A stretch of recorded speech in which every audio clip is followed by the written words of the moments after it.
Okay. You guys waited long enough. Tell me how you feel. Convince me when the top go. Just keep it real. Tell me how you feel. All right, we got some new ear tips in today, so hopefully these things stay in, don't fall out left, right, and center. We're going to find out about that. How is everybody doing? Hope everybody's having a good Wednesday. Is that what today is? Second, it's making you tense. When I be talking, just don't interrupt. I say the truth, you get salty for what? Give me an argument, not an assertion. I'm almost convinced that you're not a real person. Why are you galloping? What do you gish? Topic to topic, you flop like a fish. Say what you're meaning while being concise. Still got my taco, I ain't leaving Christ. Linda, just listen, get wrecked by a Christian. I think you might have a special condition. I debate all of you Muslim and atheists, witches and wizards and new ages. I roll with Jesus, you still get defeated. You won't change my mind even if you repeat it. Just keep it real. Anyways, we're gonna let you guys vote today. Tell me how you feel. Convince me when the top goes. We're gonna let you guys vote on the topic. Tell me how you feel. Well, I don't know. We're gonna do Charlie Kirk. Jesus is king. We're gonna do. Give me some logic, I just wanna know why you so toxic, Christian? bro. I'm on a roll. You wanna troll me, I'm shutting you down. I be too busy to suffer a clown. Say that you Muslims, hold a position, defend it. Linda, I know you don't listen, let's end it. It's your own fault, they're just stuck in your state. I just move on if you come in bad faith. Don't say that I'm mean, I say what I mean. I'm showing love, pull you away from the thief. You run away, you afraid or you weak. Bro, I don't play, I can make them retreat. You choose a deceit, ain't making me nervous. For those that I've reached, I've been living my purpose. This ain't at all about the money. Trying to lift up the soul is just dumb as real. Tell me how you feel. Convince me when the top goes. Just keep it real. Tell me how you feel. What's going on, everybody? What's going on? Jesus is king. Big John still. Jesus is king. Big John still. You are a heathen. You're all heathens. Every one of you. Dirty, filthy heathens. Also, today, what we got to do is what? We got to keep me on track. I got to stop swearing. Not for any moral reasons or to be a better Christian. Because of money. Because if I keep swearing, it's going to be hard to monetize. Especially when we remake content for videos. So I need to stop swearing. So you guys got to help me stay on track with that, because it's really engraved into like who I am. I'm just a guy who cusses. Jesus is king. We're gonna replace swear words with Christian swear words, and you guys are gonna help me do that. So every time I say something out of pocket, I need to spam the chat. John, you swear. John, you swear. Get a bad word. Get a naughty word. So we're gonna replace some swears with silly goose instead of calling people like. I can call stupid. That's not a swear, but we're gonna try to replace it. I'm gonna call him like silly goose. We're gonna say mother fricker. Fox leg. What? Instead of sakes, Fox Lake. For Fox Lake. That doesn't make any sense. It's a place in the Yukon. It's Fox Lake. It's an old Yukon thing. So you say Fox Lake, and when you want to say. So we're gonna start doing that. Did we get our votes in? Yeah. What did we get? A 45%. Atheism is whack. Atheism is whack. Yeah.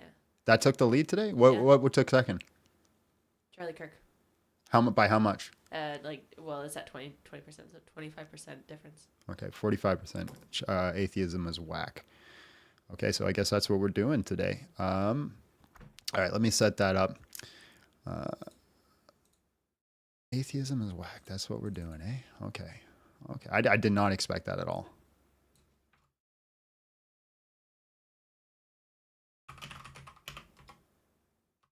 Mother lover is better. Is good for placement. Mother lover? Yeah. Mother lover. Because you love your mother. Remember Horrible Bosses? No. Oh yeah. Yeah. Why do they call you the mother lover? Mother lover? Because I reached into her purse and remember? But they were insinuating. You get it. I don't remember. Yeah. I get what you're getting at, but I get what you're getting at. hear the air. The air. The wind. The wind. Fuzz. The fuzz. Does it do? And I sound like in my own headphones like I'm in a tin. Put your microphone close to your mouth. See how it's Yes. like pointed at your nose? No, but That's one thing. okay. Okay. And I'm just going to give you the same. There you go. How's that? I still hear the fuzz. Well, you're going to hear the fuzz. Does the chat hear the fuzz? The fuzz is us. That's the mixer, the Yamaha mixer. Okay. That's us. Can I bribe you to do Kirk? Yes. Yeah. If you send $100, we'll switch to that topic. That's the bribe, because it's got to be enough that it outvotes everybody else, Yeah, that's fair. right? So like I'll give you guys, I don't know, half a minute to like, if you want Crowdfund. Kirk, if you want Kirk that bad, we got to do like $100. Doesn't have to be from one person, just in general, because you got to outvote the people that voted that in. And it's not fair if we do it for like $20. Like they all voted, right? They all get a say. So, but money always outbuys votes. Like we know that from politics. Remember? I send more than $100. Can we switch to Kirk? Yeah. Like I said, if we do $100, we'll switch to the Kirk topic. Oh. You get it earlier than I do for some reason. Oh, do I? Yeah. I'm on the ball. He sent 50 memberships. Is that $100? I don't know. Well, 50 times 5. More, isn't it? That's way more. Okay, guys. I'm sorry. I know you guys voted for atheism as whack, but money votes don't pay my Everyone's bills. getting a membership. And you guys today. all get memberships. It's win. So I guess we're doing Charlie Kirk. Why did you hate Charlie Kirk? Now I got to switch the ticker again. Okay. Are you taking up the gambling, Striker? Is that where the money's coming from? Is that where it's coming from? Is that where it's coming from, Striker? Is that where it's coming from?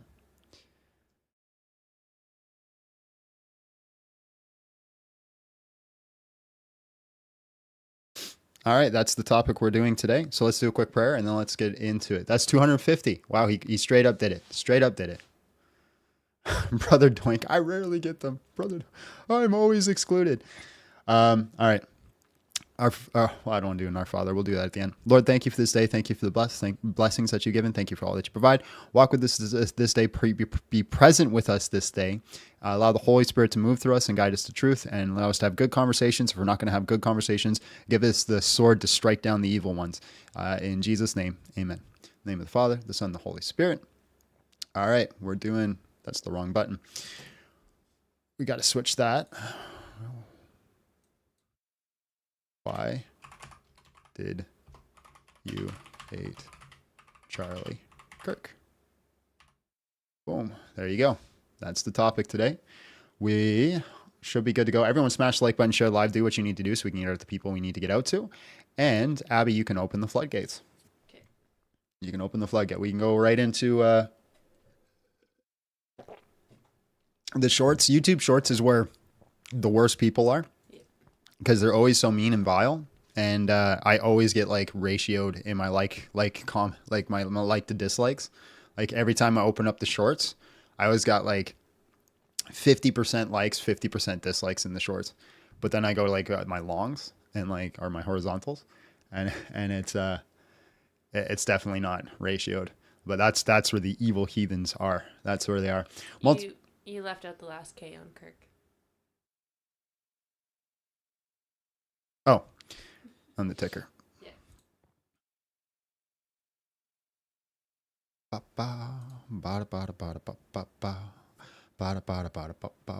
Lord Dying. Lord Dying's a good one. That's one I'm going to incorporate into my naughty words list. Again, remember guys, my goal is to not swear. That's my goal today.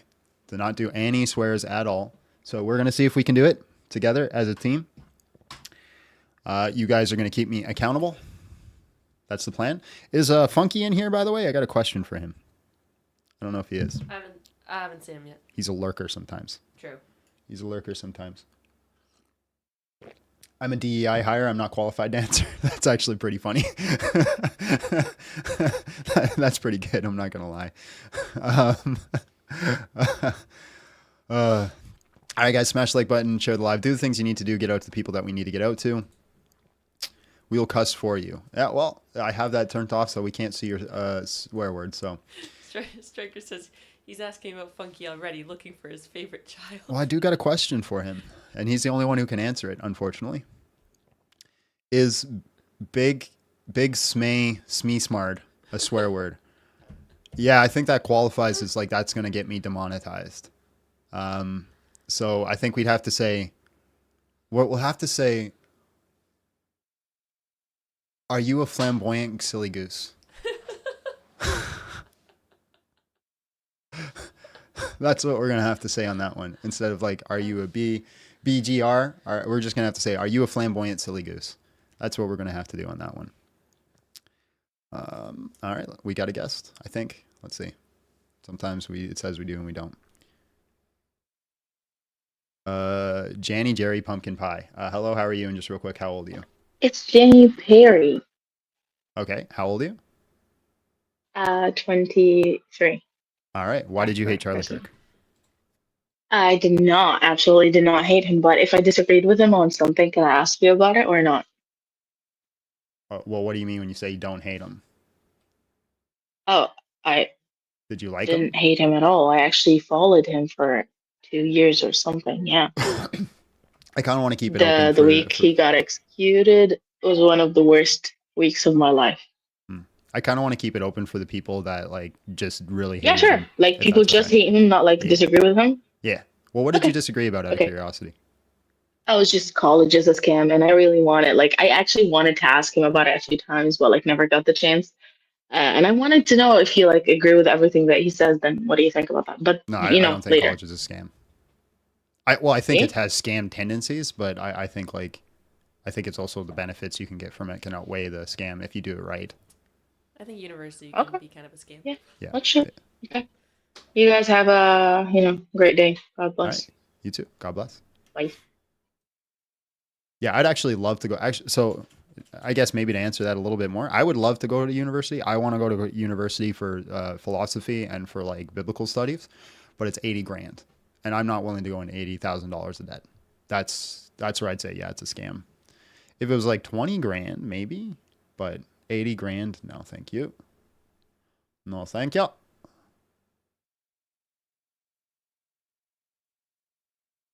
The other person is in the queue. I'm not going to bring you up because your name is disturbing. Hello, how are you? And just real quick, how old are you? I'm 30. Can you hear me? I got new headphones. Never tested these. I can hear you perfect. So why did you hate Charlie Kirk? All right.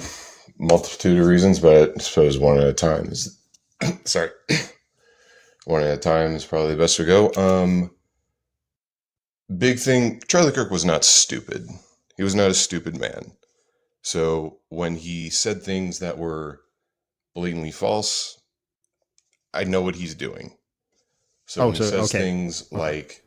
So just to be real quick, the mind reader fallacy. Okay, yeah. So when he says things like black people were better before the Civil Rights Act, that's patently false by any metric. What did he mean by that? Purporting that is what? What did he mean by that when he said that? He said things. He said they were better off, more like they were happier, they were healthier, they made more money. All of these things are patently false. Where did he say that? He said it on the Jubilee podcast. He never said those things on the Jubilee podcast. He never said those words that you said. He said statistically they committed less crimes or were more involved in the homes. You're telling me that he didn't say that they were more wealthy? I don't recall if he said that they had more income in the house, but yeah, he might have said that. And if that was the case, I don't understand why that's an issue. So this mind reader fallacy, you're not going to accept anything I say unless he word for word exactly 100% said it, are you? Well, you have to give me good reason to believe he's saying what you think he's saying. Outside of like, yes, he's not a stupid person. So you believe Charlie Kirk was a stupid person? So your argument is he was clearly intelligent. He was clearly articulate. So your argument is your feelings. You feel he's smart, so you feel like he knows more. So therefore, when he says something that you think is incorrect, he's clearly lying and a racist. That's your argument? Yeah, there's no point in talking to you. So was that his argument? I'm just curious. Basically what he just said, and he just said the quiet part out loud. He says, I have no evidence that he does these things that he does, but I feel like he does. And if you don't feel it, then you're wrong. Hey, what's up, John? Real quick, I'm just curious. What's your definition of natural metaphysical? What? Of nature's metaphysicality? Physically? Why are you asking me these questions? It's too early for this. What's my definition of nature metaphysically? Oh, the definition of nature in metaphysics? Is that what you mean? Is that the question? What is my definition of nature in metaphysics? I guess just a natural phenomena, something that occurs absent of mind, I guess. I don't know. That's actually a tricky question to ask, because what is nature?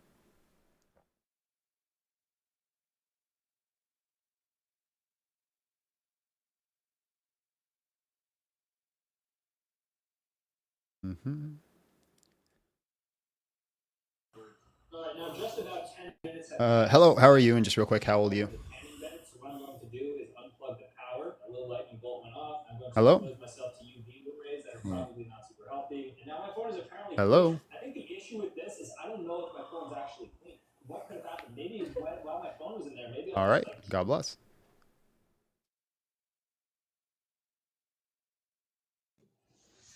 Hello, how are you? And just real quick, how old are you?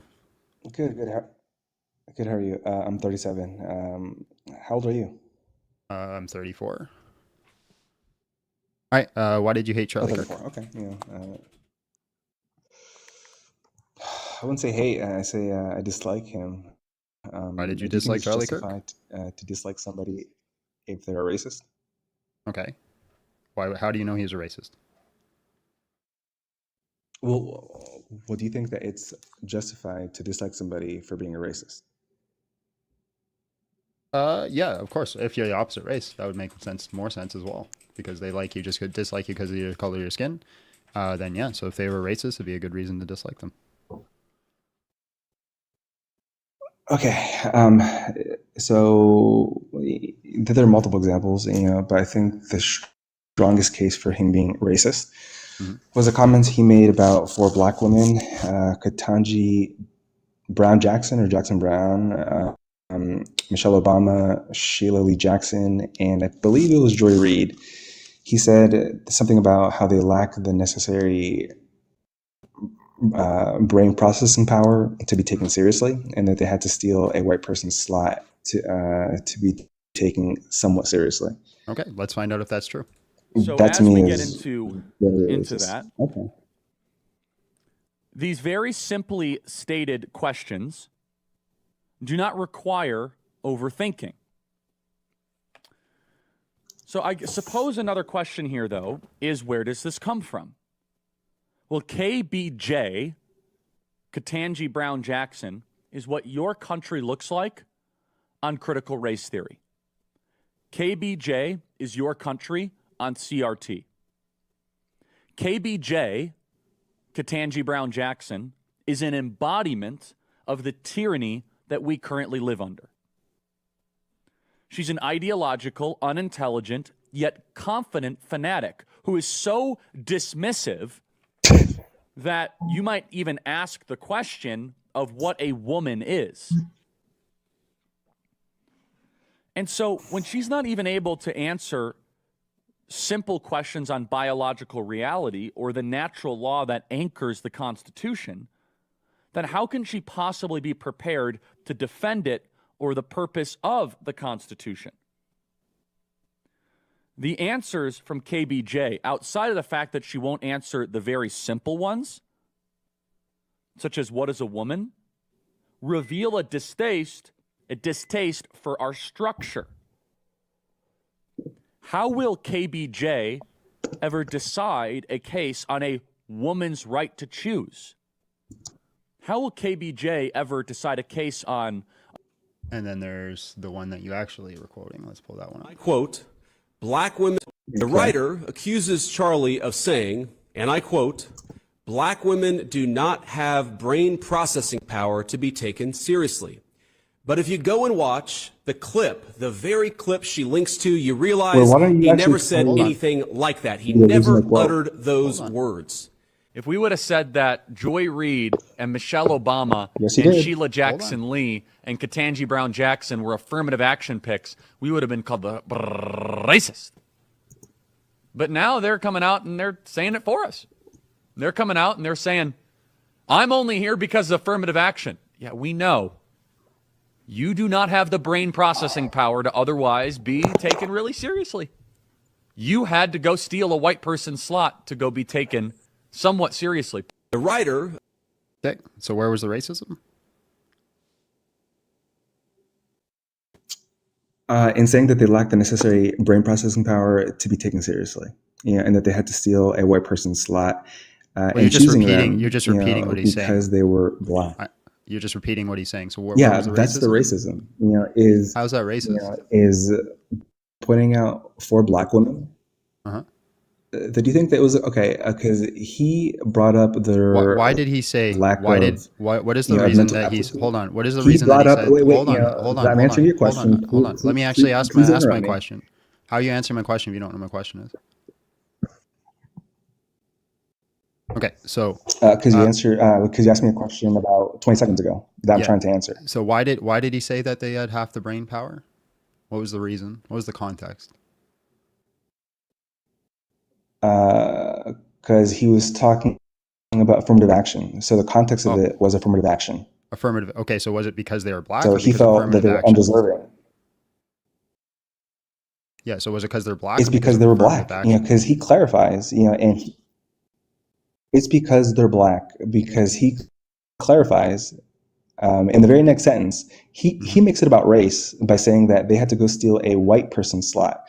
So he picked them because they were black, and they're black women. So he made it about race. Well, how many white people? How many white people? Hold on. So how many white people get to their positions because of affirmative action?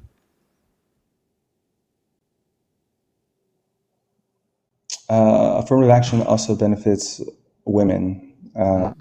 So as many women that benefit from affirmative action. Yeah. That so we're talking in the context of race, though. How many people get affirmative action just because they're white? Can I ask you a question? Okay. Does affirmative action affect you're going to answer my question with a question? The requirements? Yes, because it's okay. So I'm going to ask you a question again, and hopefully you answer it. How many people get affirmative action just because they're white?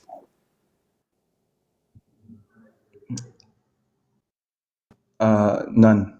Okay, because it's not made for it's such a stupid question. It's not made for white people. Right? You want to right.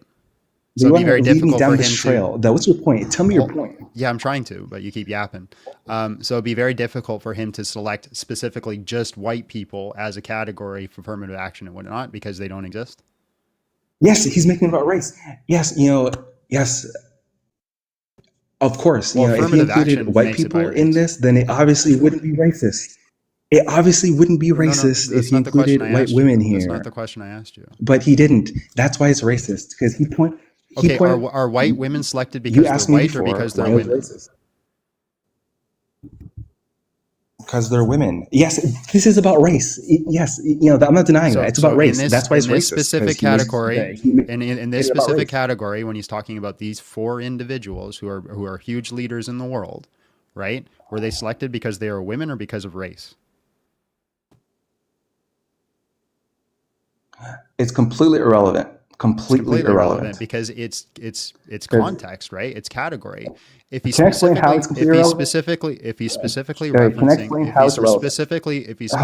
referencing a category that is about race, it'd be very hold on. If he's specifically referencing a category, hold on. If he's specifically referencing a category, right, which is affirmative action, which is about race, then it'd be very weird if he didn't bring up race, right? I didn't listen to that, because you're not listening to me, Okay, because I then I want to, appreciate your I time. don't God think bless it's and very have productive yourself at a great all. day. If, That's hilarious.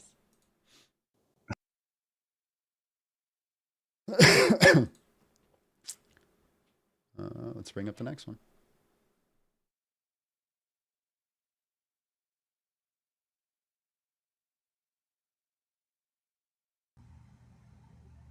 Hello, how are you? And just real quick, how old are you? I'm doing great. I am 24 years old. All right, man. Why did you hate Charlie Kirk? So I mean, hate is a strong word, but I definitely I didn't like him very much. I think just some of the things he said, like the previous person who was on, the comment about affirmative action, I didn't really mess with. Also, how he kind of would use Christianity as his like crutch for his political views. I don't mess with the mixture of religion and politics very much either. Okay, so you don't like him because he was a Christian? I don't like him because he mixed Christian into his political views. Yeah, so you don't like him because he was a Christian. No, I mean I was raised Christian and my whole family is Christian. I'm the only one that chooses not to, but I Right, love so Christians. so Christianity says that God comes first and that your whole life should be led by God and by Christ, and you're saying that he shouldn't have done that. So what you're saying is you don't like him because he was a Christian.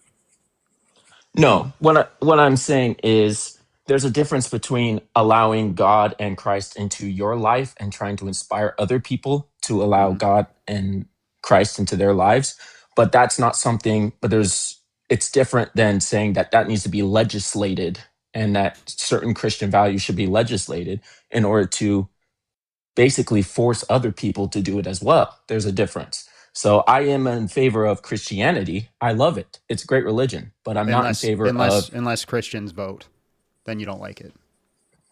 no, that's not it either. Okay, then let me I ask you do a like it simple when let me Christians ask you a vote. simple question. If you don't like the fact of Christianity being legislated, how do you expect Christians to vote? I expect Christians to vote by their conscience. I expect them to vote just like everybody else. Right. So That's for not example, if there's a law about abortion, should Christians vote based off your secular standards or their Christian values? I think I mean personally, I would prefer if they voted for based off of what would benefit society, but they choose to vote based off of their own personal preferences, and so that's how they should vote. Right. So then you just don't like Charlie Kirk because he's a Christian. Because you just said that a Christian No. should live based off their Christian values and their Christian rights. So if Charlie Kirk is somebody who works in law and works in advocating for specific laws and pushing it, you're telling him not to do that using his Christian values. But that's what a Christian's supposed to do. No. Yes. What I'm saying is Charlie Kirk used Christianity as an excuse behind and a crutch to lean on behind certain political views. Like being against affirmative action is not a Christian stance. That's not something Jesus Christ ever was like passionate Oh, about. But okay. he So backed it. so It you're going to be was able to show me that Jesus said that he said that Jesus is against affirmative action. no. I'm saying that I could show you instances where he would come out against policies and he would back it up by saying, because this is how Christians are supposed to live. Okay, show me. Okay, if okay, okay. I'm sorry, I came completely unprepared, but definitely I will DM you if that's Well, I'm not possible going to read your with DM. So if you're unprepared, no. oh, I apologize. I'm just going to say um, uh, claims made without evidence can be dismissed without evidence. Okay, okay. Then that's fair. That's fair. That's fair. We can, I'll give that one to you. Um yeah, no. But I think, that it is important what Charlie was doing as far as opening up a discussion, right? And how he was killed was completely unfair. And it's not right in a country such as ours. What he did was great. But I think, as the person before me was talking about, he was talking about the comments that he made on Supreme Court justices and Michelle Obama. Um, there's certain instances there that just that's not right to say. It's not right to Why? assume that someone got right. So They my said it keywords, themselves. Those 4 people literally went on record and said that the only reason they were there is because of affirmative action. They said it themselves. So right. why is it wrong for him to just repeat it? So before affirmative action, how many African American Supreme Court justices were there? I don't know how many. 0. Okay. But so when we get to when you say, "Oh, I'm only here because of affirmative action," okay, yes, but like that doesn't. So when he continues to say, "Oh, we know because you had to go and steal a white person's slot." No, I no, got I a wouldn't buddy of say mine that I trust in this says that there was one person. Actually, a bunch of people are saying there was one. Clarence Thomas, the conservative. affirmative action was signed into law by or DEI, sorry, not affirmative action. DEI was signed into law in executive order by John F. Kennedy in 1963. So Clarence Thomas was another DEI hire. But So sorry, um, 1963. so 1963 was when the executive order John F. Kennedy signed Right. to Yeah. I'm not shocked. I'm not shocked there was no black people in politics before that time period. Right. This was not a good right. time for No, black people. black We all people agree with were that. in politics. Yeah. Black people were in politics though, but on the Supreme Court, which was the example that I posited, there weren't any before 1963 Yeah, that's not shocking to me. until right. Yeah. I You don't know know why you that. need affirmative action to get black people in now. Well, right. And that's a good point to make, right? That's a good thing to say is, hey, I don't think that this policy is needed very much anymore. I think this is an issue that's been being beat to death. Right. That would That's be Charlie Kirk's something, point is that he doesn't agree with DEI anymore and it should be removed. right. And people I mean, haven't been around too many people who have a problem with the gist of what he was saying or but what he said specifically, right? You had to go and steal a white person's slot to go and get this job. Like that right there is it's not very kind, right? That's not the whole thing Well, about, oh, I'm a Christian, I'm but spreading love, I'm hold on, spreading this. hold on. I think it's just logically true, right? Like let's just run through it together. Okay. If there were black people who are just qualified, would they need like? And I'm not saying there aren't, but I'm saying there's a big difference between being qualified and actually running for that position while being qualified. So if there are black people that were applying for those positions while being qualified, would they need the affirmative action? Well, yes, but no, Why? not anymore. I would say not anymore, but Great. for a long time, yes. Well, we're talking about the specific people he brought up, right? So, Okay. Like Michelle Obama. yeah. So if they didn't, if black people were just qualified, like they just had the same qualifications and they were applying, I'm not saying black people don't. I'm saying they have to also be applying, but there were qualified black people applying for this specific position. They wouldn't have needed the affirmative action. They would have just got the job, right? Oh yeah, I agree. Right. So then that means, by definition, if the black people who got the job got it because of affirmative action, that means that the other people who were applying were not black and they were more qualified. Yes. No, that is not no. How But does that not follow? that is an assumption. Right. So affirmative action and DEI, what that did was it didn't lower the qualification bar, Mm-hmm. right? Like I'm African American myself. It didn't say, okay, you can go to school now and you can get lower grades than anyone else and you still get a job.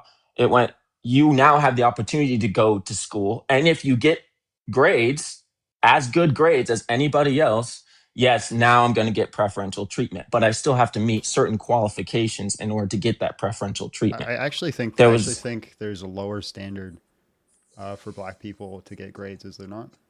Hold on. I'm gonna double check that before I just start talking on my ass.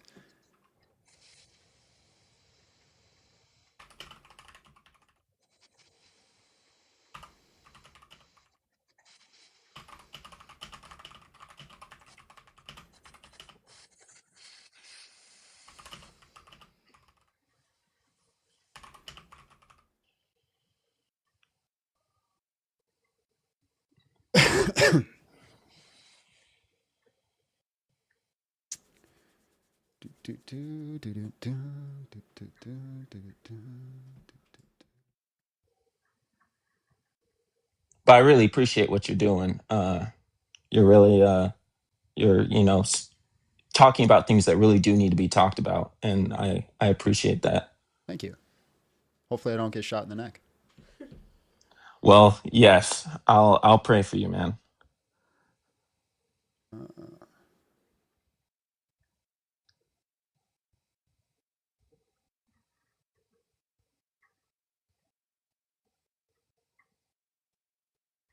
Mm-hmm.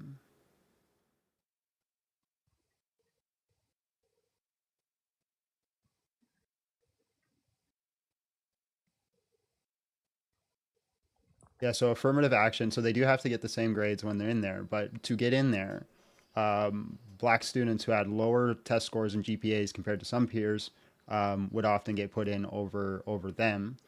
Race-based affirmative action U.S. college administration is now unconstitutional, so it's no longer a factor. So this is as of 2023. So before 2023, that was the case, but it's no longer the factor. Performance data study shows that minority students admitted under such policies often perform as well or as better as expected grades given the entire credentials, but without any specific leniency in evaluation. Okay, so if it's not about grades currently, so what does affirmative action do? Right. So basically, it got us, or it got people in the door. So it was How? like, now I have to talk to you. So they were forcing employers to talk to black people, to talk to, But how did it get them in the door? because affirmative action DI, right? So it was like, what stopped them from getting through the door in the first place? That white people could get through the door and they couldn't. What did it change? right. So you bring up a really good point. I love this. So you're completely correct in the fact that before, black people weren't getting in the door at all. That's why JFK felt the need to sign the order in the first place. But then we let it go on for so long that it got to a point where it was just, you're beating a dead horse at this point. And it was kind of getting to a point where, why am I forced to hire a certain amount? Why am I forced to interview these many people? Yes, Yeah. I completely, right. It got to a point where it was just outrageous and completely crazy. But what my problem is, my problem with Charlie Kirk, it isn't really even what You're not answering my question. What does it right. change that it gets black people in the door? So what did it give them that white people had before? Like why couldn't they just get in the door the same way white people did? Because what was happening in the 60s was No, I'm black people talking weren't about getting in the now. door at all. I'm talking about the case of like Kenji Brown Jackson, Michelle Obama, these types of like what they said they're there because of affirmative action. They said they formally said that that's the reason they're there. So what did affirmative action give them that they didn't have before? So with each person that he mentioned, each black woman, there was they had different career paths. Michelle Obama, she got into school and was able to study to be a lawyer because of affirmative action. It got her into the college that she needed to be in, blah, blah, blah. I get that it got her in school, but you're not giving me like the criteria which affirmative action gives them specifically. Like what changes? Like I have Michelle Obama and then Abby Steele. Abby Steele's my wife. She's sitting behind me. They both apply for university, right? Why are they just not both under the same criteria of getting in? What does affirmative action give Michelle Obama that gets her through the door that Abby also had before that she didn't have? The background. So what it gave Michelle Obama was what it would give Michelle Obama, or what it used to was, okay, you're going to be looked at. Like you have to be looked at. Like there's no choice. The school doesn't have a choice to even look at Abby Steele right now. You have to be looked at because you are black. Like that was okay. So that was the preferential treatment. They could look at Abby and say, "I don't want to look at you," but Michelle Obama, they have to look at her. Yes. Okay, that's racism. That's crazy. That's crazy work, in my opinion. Could you imagine, like me as a white guy, I go apply for university, and the reason they don't look at me is because I'm white, but a guy who's just as qualified as me gets looked at and talked to because they're black? That was what was happening. It was It wasn't good. I completely agree. I Right. mean, we did need it a long time ago, but yes, when Michelle Obama was using it and when Kentucky Brown Jackson, I apologize, Why I is that mess up her needed? name every time. Well, right, exactly. I don't argue. That's not even what I'm arguing. I don't even want to argue. I don't have any bone to pick with Charlie Kirk as far as the merit of his argument. It was correct. He was absolutely right. It Okay. was how he said it that can also be misconstrued as inherent But racism. I mean, if we're not going to like people just because they have slips of the tongue every now and then, or say something that's like, oh, that seems like a little off. Like I've literally on this live, like I pointed at a friend of mine that was black and said, "Who let the black in?" Do you think I'm a racist? Okay, I apologize. No, I mean, no, right? Like, I completely understand where you're coming from too, and Hmm. in that in that regard, that was a really good example. Um, but when it comes to someone like Charlie Kirk, right? Charlie Kirk has, I mean, he had a high profile, right? He was making money. Yeah. He was higher up there. And when you get to certain positions like that, you really do have to pay attention more to what your words mean to people. Like once you get to a point where millions of people are following you, millions of people want to hear what you have to say, it means more than when you're just, when you're on Right. TikTok and you're doing stuff like So this. this is kind of the crux of like everybody gets to this point. Everybody I've had a conversation always comes down to this point is that they really can't definitively prove him to be a racist or a bad person. But they always say that, well, he kind of is because he's so big that he should have a responsibility to be more careful with his language. I don't think that's reasonable, right? I don't think we should be tone policing anybody. I think we should understand rhetoric and context and take people with the principle of charity. That is fair. That is fair. I appreciate No, I appreciate that. You gave me some things to think about. I appreciate it. And you gave me some things to think about DEI. So yeah, I've had to look into that and I didn't know. But I appreciate the conversation. It was very cordial, my man. Do you have anything else you want to say? That is all. I appreciate you. Thank you. All right, God bless. God bless. All right, Abby, you got to What a enter. nice guy. A very nice guy. You got to entertain for 5 seconds because Man, I need to put already? on a hoodie. I'm literally shaking. That's how cold I am. Wow. Guy's broken. Side what group? Side quest we are doing Charlie Kirk as a topic. So whatever side they want to bring.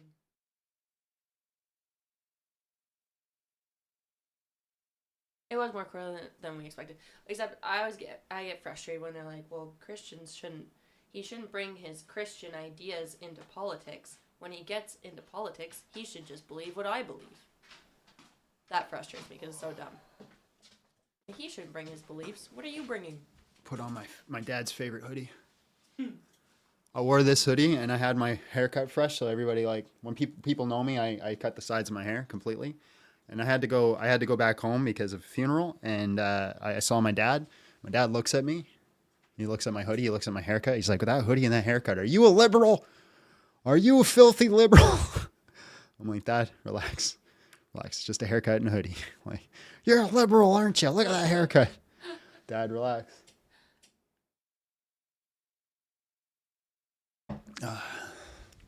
Play that funky music, white boy. Play that funky music, white. Why does that racist Kirk talk so highly of Thomas Sowell and Clarence Thomas? They're token. Every racist got a token black guy, right? Yes. A non-Christian telling a Christian how to act. Very common, very common. Also, bro, you're jacked.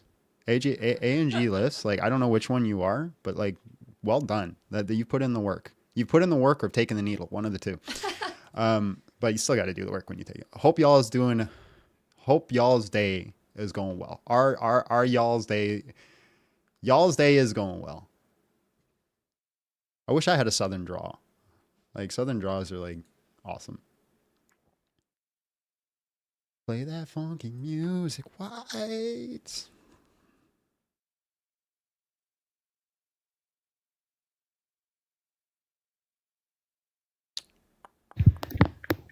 Hello, how are you? And just real quick, how old are you?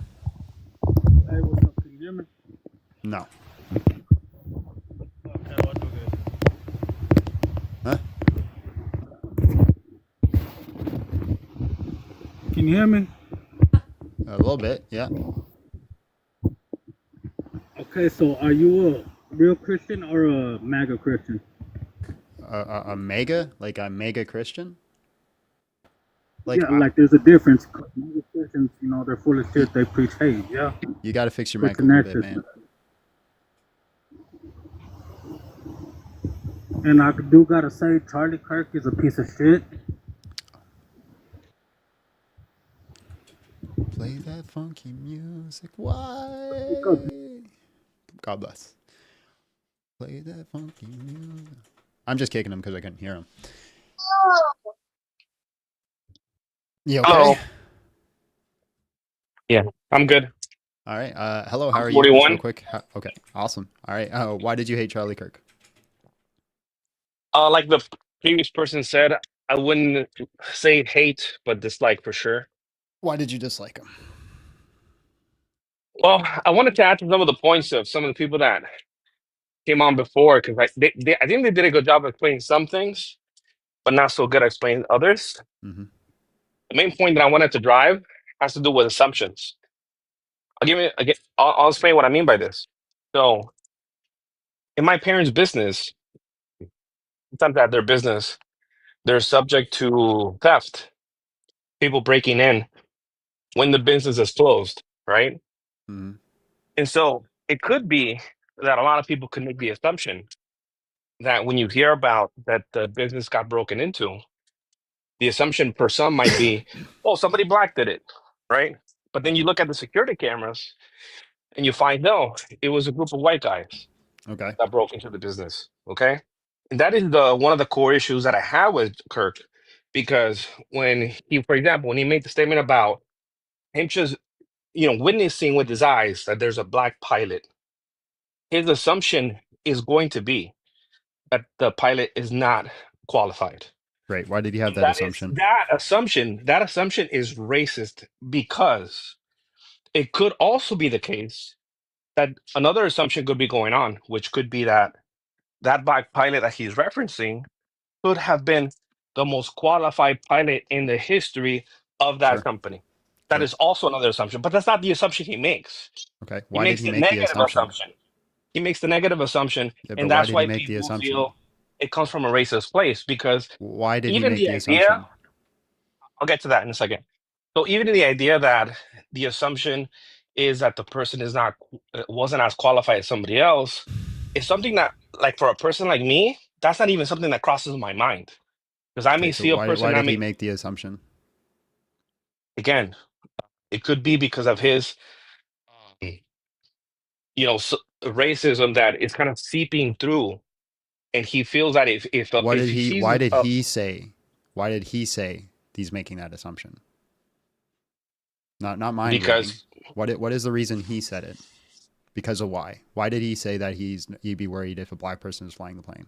Did he say did Charlie Kirk say, black people just don't know how to fly planes? That's just a fact, right? It's just inherent to their nature. So therefore, if I see a black pilot, I don't think he's going to be able to fly the plane. Did he say that?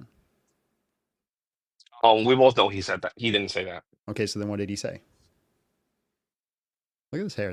He didn't. Just like He didn't actually expand on that. And again, if we attempted to expand on that, we both could be also making assumptions. he did expand on that, and you know that he expanded on that, right? He didn't just say one. He didn't just like walk by somebody and say black pilots can't fly and then keep going, right? Like there's a whole like why won't look at this thing won't go, like look, watch, I go like this and I go bop, I just so he just didn't say like black pilots can't fly and then run away. So what was the context? Okay, well, yes, I understand that the context would have to do with more of his understanding of how the hiring could occur. Right, DEI, right? But for you to assume that the person you're seeing with your eyes Okay. has anything to do with that process is the racist assumption that I'm referring Right. to. So let me ask Because you simple. it could be the Let me case give that the you a person simple I'm seeing, let me that give you a simple. prospective pilot, Let me give you a It simple could be also a hypothetical. hypothetical that that's the most Let qualified me pilot give you you've a ever simple seen. hypothetical, man. Right? Like it's a conversation, not here to yap. All right. So simple hypothetical. Are you in the States or Canada? Right. You're in the States. Let's say what's an airline in the United States?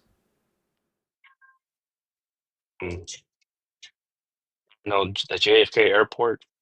No, not an airport, like a type of airline that you would fly, like American Airlines. Airlines. That's the one American Airlines. everyone Okay. can remember. American Airlines. Let's say you found out American Airlines is hiring white people because they just really like white people and they don't care about their credentials as pilots. Now, it could be possible that some white people do already have the credentials as a pilot and they go on to American Airlines. But it could also be possible that somebody just found out that, hey, I could be a pilot and I don't need any credentials, and they get hired onto American Airlines. Would you as an individual be racist, be concerned, or would it be racist for you to be concerned if you seen a white person getting onto the American Airlines as a pilot at that time?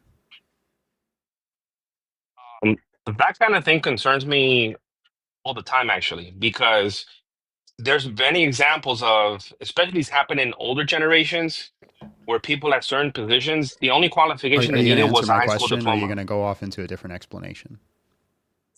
Well, the explanation answers the question. Just get answer. Like, is it racist for you to be concerned about the white person? No. Okay. So what's the symmetry breaker then? If Charlie Kirk's under the impression that black people are getting hired with less qualifications, why would he be racist if he was concerned if he saw a black pilot?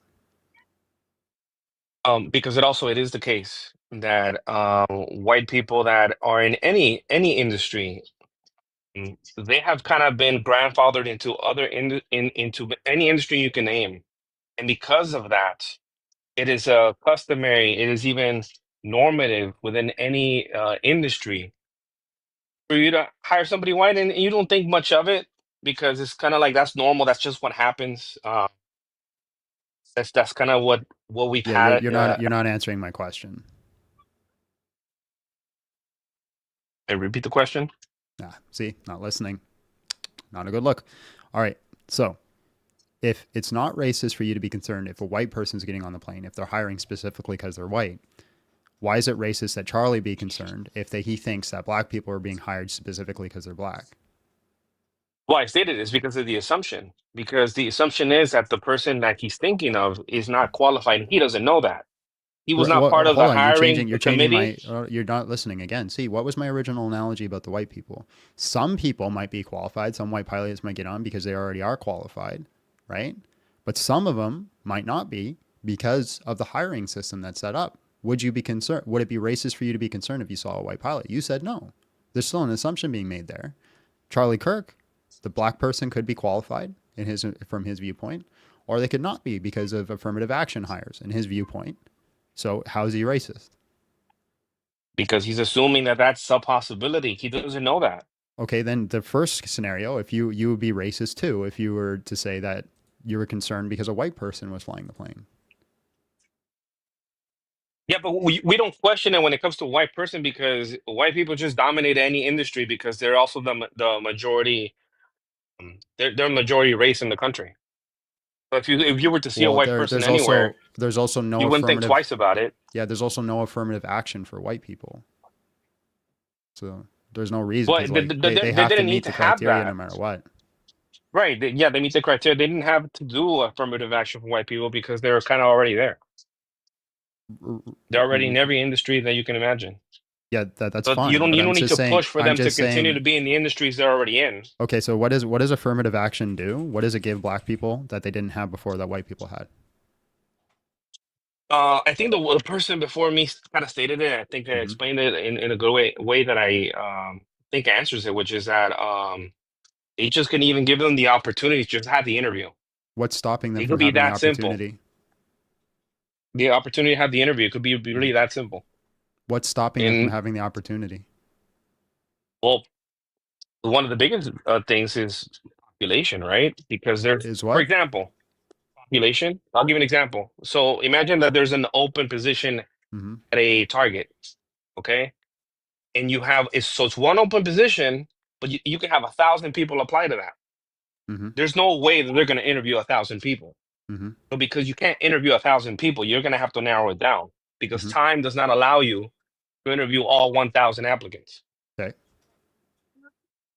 So that's part of what DEI does. So what Because does it do? You just told if me. DEI wasn't there, you could have the first 800 applicants being white, and you don't even get to the other 200 that could have been. One of them could have been black. So you're saying black people get to skip the line? No, it's not that they get to skip the line. They can have a shot at even getting the position. Okay. Whereas So again, what does it change for? Like, what does a black person get out of affirmative action that a white person had and they didn't? probably just an interview. It could be that Okay. simple. Okay. Just an interview. So I apply for an interview. Are you black? No. Okay. Okay. I apply for an interview, and then a black person applies for an interview. What's preventing them from getting the interview that they need affirmative action for?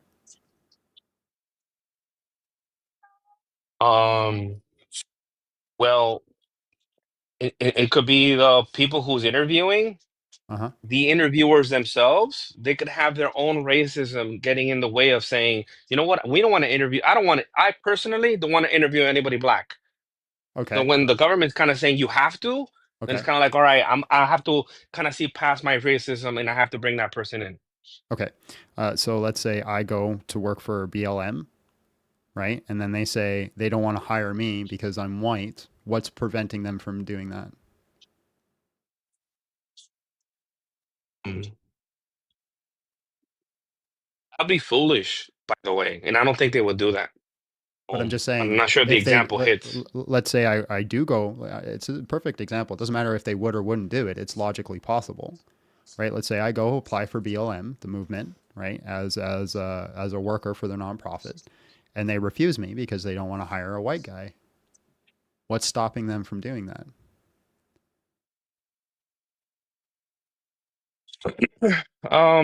Not this time, nothing. Well, you know the answer to that. This time, Okay. nothing to stop them from that.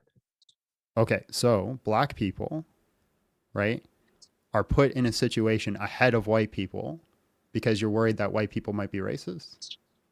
Oh, black people are already behind the white people. If you want to take it that way of like who's ahead and who's not, I mean, Well, you're not white people answering the are ahead. question, though. So even within using You're DEI still and all not these answering things the that question. You're not answering the question. You're saying black people are put ahead of white people in these specific scenarios because you're scared or worried that the employer might be racist. You don't even know if they are. They may be.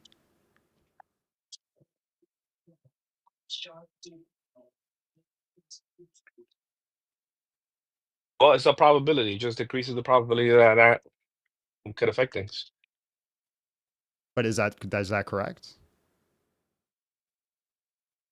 Mm. In what I'm saying? You can never be 100% correct, but you can act on a probabilities. You can act on Am them. I correct in what I'm saying? Is that you're saying that Like I could drive my the white car. people Would it be correct to assume you're that I saying won't get black into an people accident? hold on, you're saying black people get to skip the line.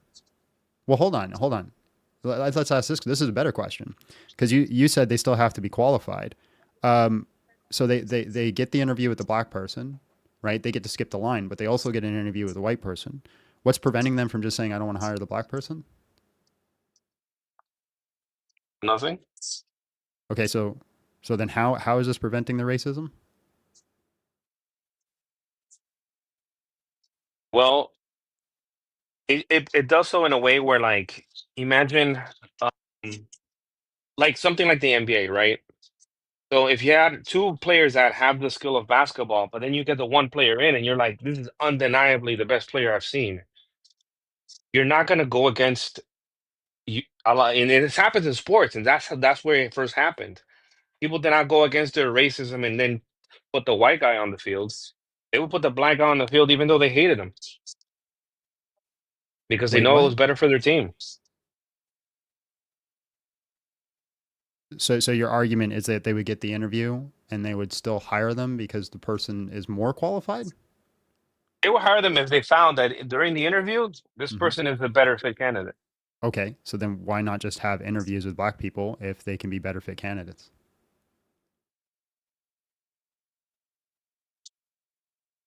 because like the example of the person said before, like the justices, the black justices, that weren't even like a thing before DEI.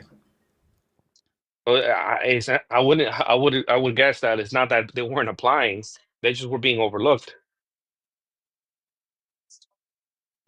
So you're just saying they're being overlooked, and so this affirmative action gets them through the door to have an interview, and they could still deny them. I don't understand the point of this, your idea of this affirmative action. And just from looking it up, the affirmative action says that employers have to recruit a certain amount of people that are of different race, ethnicity, and sex. That's point of affirmative. So they actually have to recruit these people to a certain percentage. Okay. So again, I'm just very curious. What is this doing for them that they didn't have before? Because it seems like the only thing, especially nowadays, that it could provide for them that would be a benefit is that if they can get in over somebody who has a higher merits. Well, we know this. We know that money is power, right? Mm-hmm. And so when you put people in a position to be able to make more money, you essentially give them more power. Okay. And in the black community, that's something that they've been lacking since forever. They've been lacking the economic strength that the white community has. So something like affirmative action can help propel them into that situation, because a lot of it, the Okay, reason why they're in the situation they're in, yeah, goes back generations. I don't think you're listening to me. Like, what does that have to do with anything that I just said? Because it's about the long-term effect. Okay, so you're admitting that it's putting people who have less merits in these positions. No, I didn't say that. It puts okay, then people answer with my less merits. question. And if you're not saying that, actually answer my question. Because what was my question? Can you repeat it? That if you have two people that are one is white and one is black, and they're going up for a position, they have the same qualifications. I didn't say that. That's not my question. No, that was the example you provided. That was the example you provided before the question. That was an example I provided like 3 minutes ago. I asked you another question like 2 seconds ago. What was that question? What makes the black person unable to give them the ability where they can't even do the interview? Nope. It's naughty. You're not listening, right? You're just yapping. You're just here to yap and just assume you're right. Okay. So what are they gaining? Right? Because they have a specific standard. They have to hire a certain percentage of people who are not white or not of a male sex. They have to reach this certain standard. So the only thing that to me that seems logical that they would be gaining is that they could get an advantage over somebody who has higher merits in DEI, right? Well, I was answering the question in this way. So the aspect Can you just about repeat who's my gaining, question so I know you understand it? but that's what I want to clarify about your question, because you said, what are they gaining? So who are you referring to as who's receiving the gain? This would be people who benefit from affirmative action. Well, the people that benefit off, I mean, you know what they gain? They gain the job. They gain the ability to make them an income off of that job. That's what they gain. So they, with less merit, get the job. With less merit, well, didn't argue to that part of the question. That was my question. See how you're not listening? Because you try to answer a question you're not listening to. If you don't understand the question, say you don't understand the question, but you're not listening. No, I understand that question, but what I'm saying is the question you asked before that was not about that. It was not about a situation where one person has less merit than the other. It was a question posed of, like, if they're at the same level, then, you know, what's the problem there? That wasn't my question.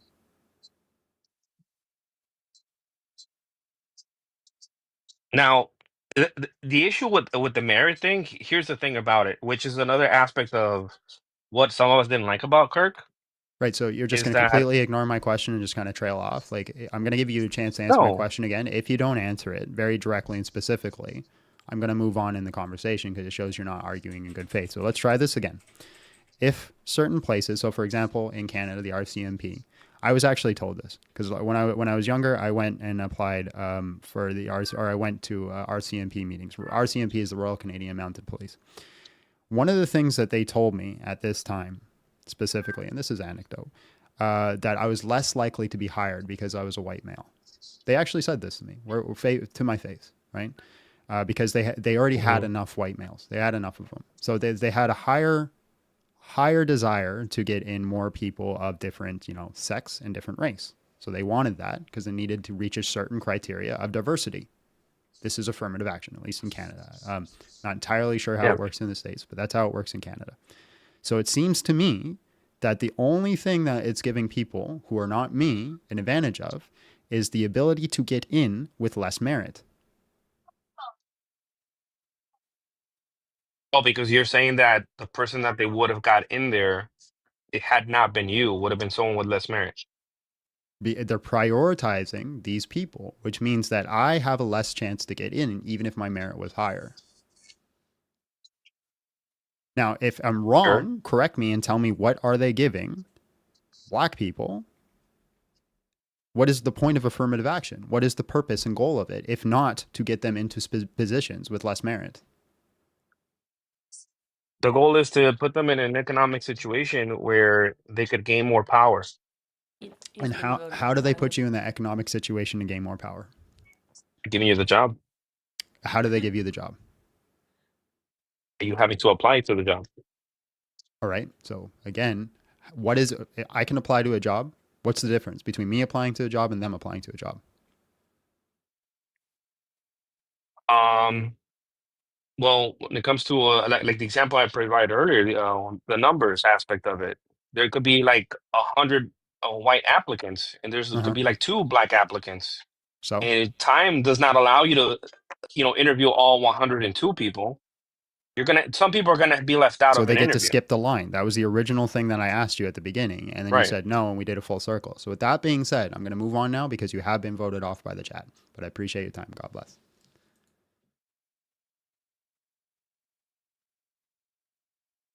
Went first full circle 3 times. All right, let's bring in the next guest. Guys, make sure you smash the like button, share the live, doing the things that you need to do to make sure that we get out.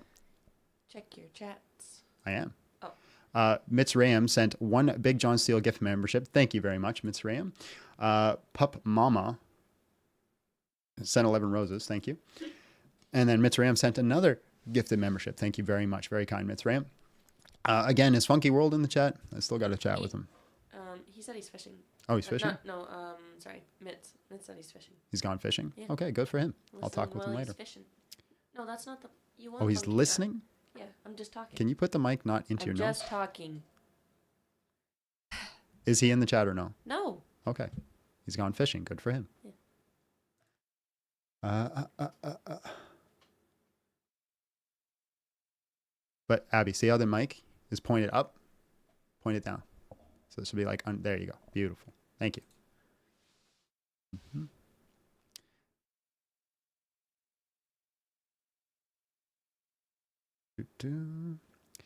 DH, hello, how are you? And just real quick, how old are you? I'm 36. All right, bro. Why did you hate Charlie Kirk? Like everybody else saying, I didn't hate him. Mm-hmm. I did have a dislike for how he skewed stats to make his points. Okay, so skewing implies dishonesty. Can you prove to me he was being dishonest? Yeah. Well, I'm listening on YouTube. Are you driving? I am. I'm a truck driver. Right. Appreciate your time, bro. Sorry, you can't be on here and driving. You missed the super chat. Modern brain, I believe. No, we read it. Oh, I thought we did. Off topic, fun fact, Hebrew comes from Noah's son Heber, which literally means the ones from across the river. Before the Hebrew people crossed the river, God already knew they would. Huh. How about that? Or they got that name after they crossed the river. You ever consider that?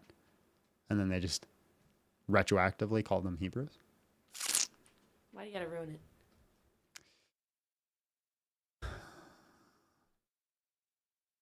Ivan, hello, how are you? And just real quick, how old are you? Hi, I'm 21. How are you doing All right, today? bro. I'm good. Why did you hate Charlie Kirk? I don't think it's fair to say that I hate him. I hear you're getting that a lot. But I'd say I kind of hate what his rhetoric did and what his goals were in terms of getting Trump into office. What were his goals? Well, specifically in relation to getting Trump into office, obviously he was a very big part of convincing a lot of people my age to vote for him. So, in that sense, yeah, that's why I disliked him. Okay, so is that the only reason? I mean, it's the biggest reason that affects me personally. So, yeah, pretty much. Okay. Oh, well, I got no contention with that. Word. Okay. Okay. I just didn't know if you were a Trump supporter or not. I mean, that's not kind really. of all right. Okay. All right. Cool. Appreciate you. God bless. Yeah. See ya. Oh, what happened here? I think that's when people sneak in, they get sent to the timeout.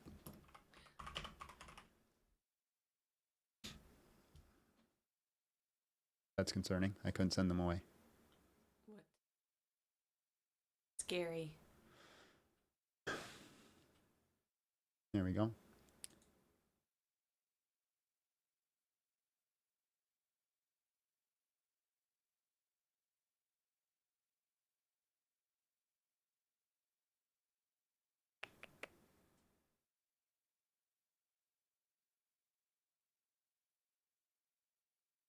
Hate these long loads because you can never tell if they're going to connect.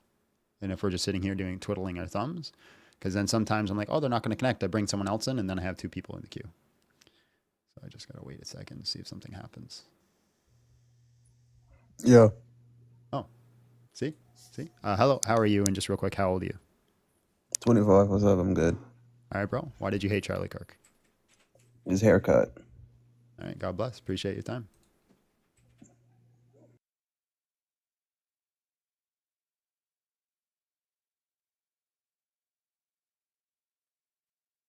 Hello, how are you? And just real quick, how old are you? 22. And I'm good. How you doing? I'm not driving. I'm in a bus. I'm not driving. I'm in a bus. If you hear this noise. Okay. Why did you hate Charlie Kirk? Because it was Islamophobic and a genocide denier. Islamophobic and genocide denier. Fair enough. I'm Islamophobic. Or why would you be an Islamophobic? Because I think Islam is a horrible, evil religion.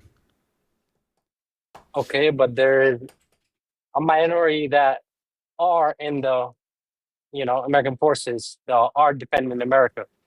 Sorry, Whether say they're in that again? FBI, there are minority of Muslims who are in the military. Whether it's an Okay. Army, Navy, Air Force, they're defending this country. So Yeah, that's fine. okay, and he was a genocide denier. Okay. Define the word G-side. You can't say the whole thing. Killing mass amount of people for literally no reason, for just existing. So G-side, unaliving mass amount of people for just existing. Okay. What G-side did he deny? Palestinians. Which one? Palestinians. Okay. Are they not at war with each other? Not Palestinians. Hamas and Israel are. So Palestine and Israel are not at war, or were not at war with each other? It's Hamas and Israel, not Palestinians. Okay, There are so a lot of Palestinians that if are I actually friends with Jews. They okay, so actually if I like do Jews. a quick Google search, it's going to say that they're not at war with each other. Well, they're not. It's Hamas. Or they were. So It's Hamas.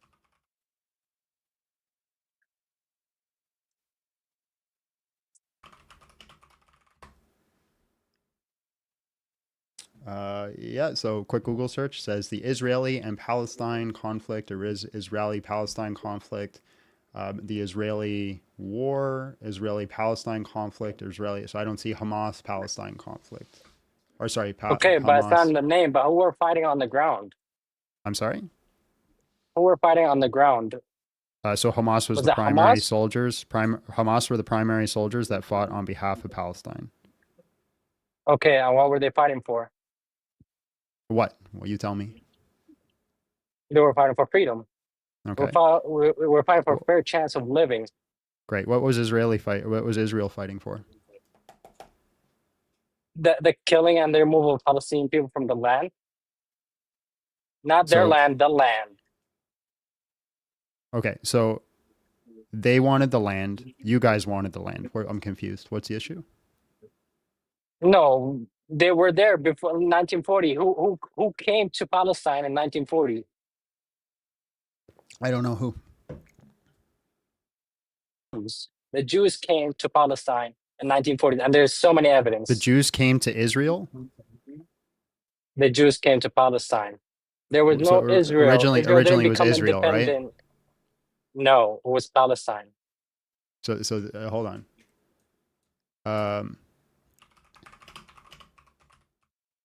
Where is Palestine? Let's just look this up at a quick map.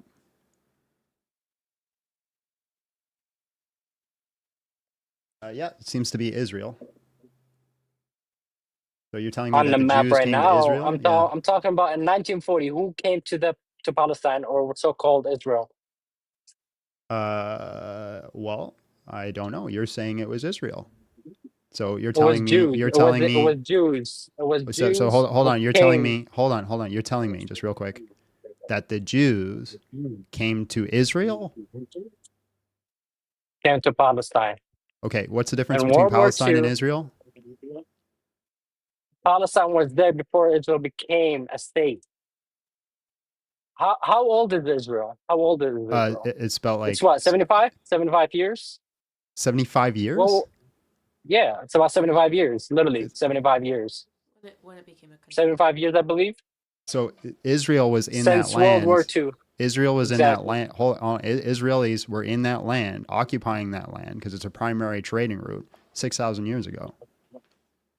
6,000 years ago? Yeah. Okay, and what was the United States 6,000 years ago? Was that Where was the United States? What does the United States have to do with it? I'm just okay, but I'm applying your logic. Uh-huh. Exactly. Who was living 6,000 years ago? It was Jews, Christians, and literally Arabs. What? And since you're a Christian, What are you talking about? Okay, and since you're a Christian, You're continuing you're on, and I Israel- don't understand what you just said. What did you just say? Okay, 6,000 years ago, it was Jews, Arabs, and Christians living on that land, whether it was called Palestine, Israel, or whatever. Israel was the primary It was- occupants of that land. They're the ones who own that post. It was Jews. It was not. It's not. It's 6,000 years ago. There was no Israel. It was Jews. 6,000 Arabs, years and Christians. 6,000 years ago, there were no Muslims, right? There were Muslims. There were Muslims 6,000 years ago? Yeah, Okay, prove that to me. I'm gonna prove it to you. You're saying there's There were Muslims 6,000 years Muslims. ago. Prove it to me. Okay, how? Okay. How did the Jew? Okay, who did the Jews fight 6,000 years ago? Who did they fight? Why did they get removed from that land? They fought the Canaanites, which were the main primary rulers of the entire bit of land. It was a civil war. Who were Christians? No, they were Jews. Well, not the Yes, they Canaanites. were. The Canaanites were pagan. There's no Christian 6,000 years ago. You're a silly goose. Okay, let's move on from that. Okay, let's talk about 75 years ago. Who was before those Jews immigrated to Palestine? Who were there? 70. Who Why were do I there? care Who about was- who was 75? We can Israel? arbitrarily pick numbers. What about 1,000 years ago? Why are we talking about 1,000 years ago? I'm talking about recent. Why are you talking about recent history. 75 years ago? Because that's when literally Uh-huh. Palestine was occupied. Okay, 1,000 years ago, who occupied it? Jews? There was Okay. no called Israel. Jews. Okay, so the Jews occupied it 1,000 years ago. Palestinians occupied it 75 years ago. It sounds like you guys have been beefing for a while. No. Arabs Uh-huh. and Muslims fought Jews to be Yeah. removed from that land. And then Jews immigrated to Palestine and then they took over. When? 75 years ago. When Okay, World War why II happened. 75? What about 1,000 years ago? Okay. Why 75? Because that's when World War II happened. Jews were Okay, in but Europe. that's still arbitrary, Germany, right? You're just and all picking a parts of the random world. year. So Who's getting killed the most? I can arbitrarily pick a number, I could pick 1,000 years Okay. ago and say that you guys Okay. come Who's took it killing? from them. I say that you guys came and took it from them 1,000 years ago, and then play the Okay. And victim the for them. recent 2 war. Okay. And the recent 2 years war. And the recent 2 year war. Who was getting killed the most? Who was getting starved the most? Who was getting destroyed? Their building, their homes. So you're upset that you're losing the war How are we losing? because you just said you're getting killed the more, unalived more, starving more, so you're losing. Yeah, human being getting killed. Yeah, so you're Human upset being. that you're losing the war. How are we losing? You just told me you're losing. You just said you're Okay, getting we're the unalived only more. one side. Okay, we're the only one side suffering. Yeah, that's what What happens did when you lose Israel a war. suffer? Okay, what did Israel suffer? So generally, when you lose a war, you're going to suffer more, right? How did they lose a war when they literally have to make a peace deal for them to get the hostages back? Your They were argument unaliving people. Your argument Okay, is they were you're losing. unaliving people. So what happens in a war? So, for example, did Palestine fire missiles at Israel?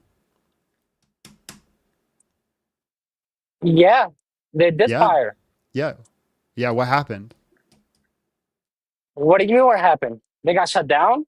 The missiles got shut down because of their air defense, right? Okay, does Palestine have air defense? Hold on, answer the Or question. Gaza? Hold on. It got knocked out of the sky because of the air defense, right? Was their goal not to bomb them? Like, so it sounds like they would have been perfectly happy if the Okay, but missiles what were hit, they right? targeting? Okay, Hold on, okay, but hold what were on, they hold on, targeting? hold on. The city. It would have destroyed innocent people if it hit, right? Okay, what were they targeting? The city. What city? The So you're people in the saying they city. were It was just targeting? general They were just houses. literally targeting. The Okay, footage so the footage that we got were from civilians watching the missiles be shot out of the sky. Right? okay, they're being shot out of the sky, but what were they Right? targeting? Okay. So There has to be a hold target. on. If they would have hit the buildings and unalived the whole people, would that have been a bad thing? You say you're speaking hypothetical. So they shot You're missiles. So speaking hold hypothetical. on. This is your ridiculous argument. They shot missiles at It's them. not ridiculous. Hold on. Let me explain. Why you're silly. Why you're a silly goose. All right. They shot missiles at them. They failed at having those missiles land, so therefore they unalived less people. What were they Right? targeting? I'm still talking. Okay. I'm still yapping. Okay. They unalived less people, right?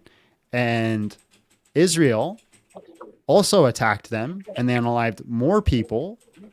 And Charlie Kirk recognized this was happening. So therefore, Israel bad guys because they're winning the war. Palestine good guys because they're losing the war.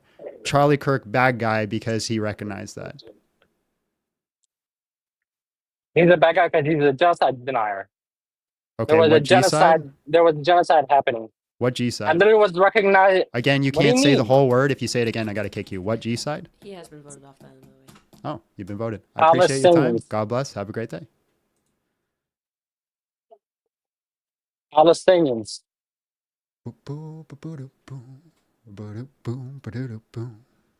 All right, let's bring in the next guest.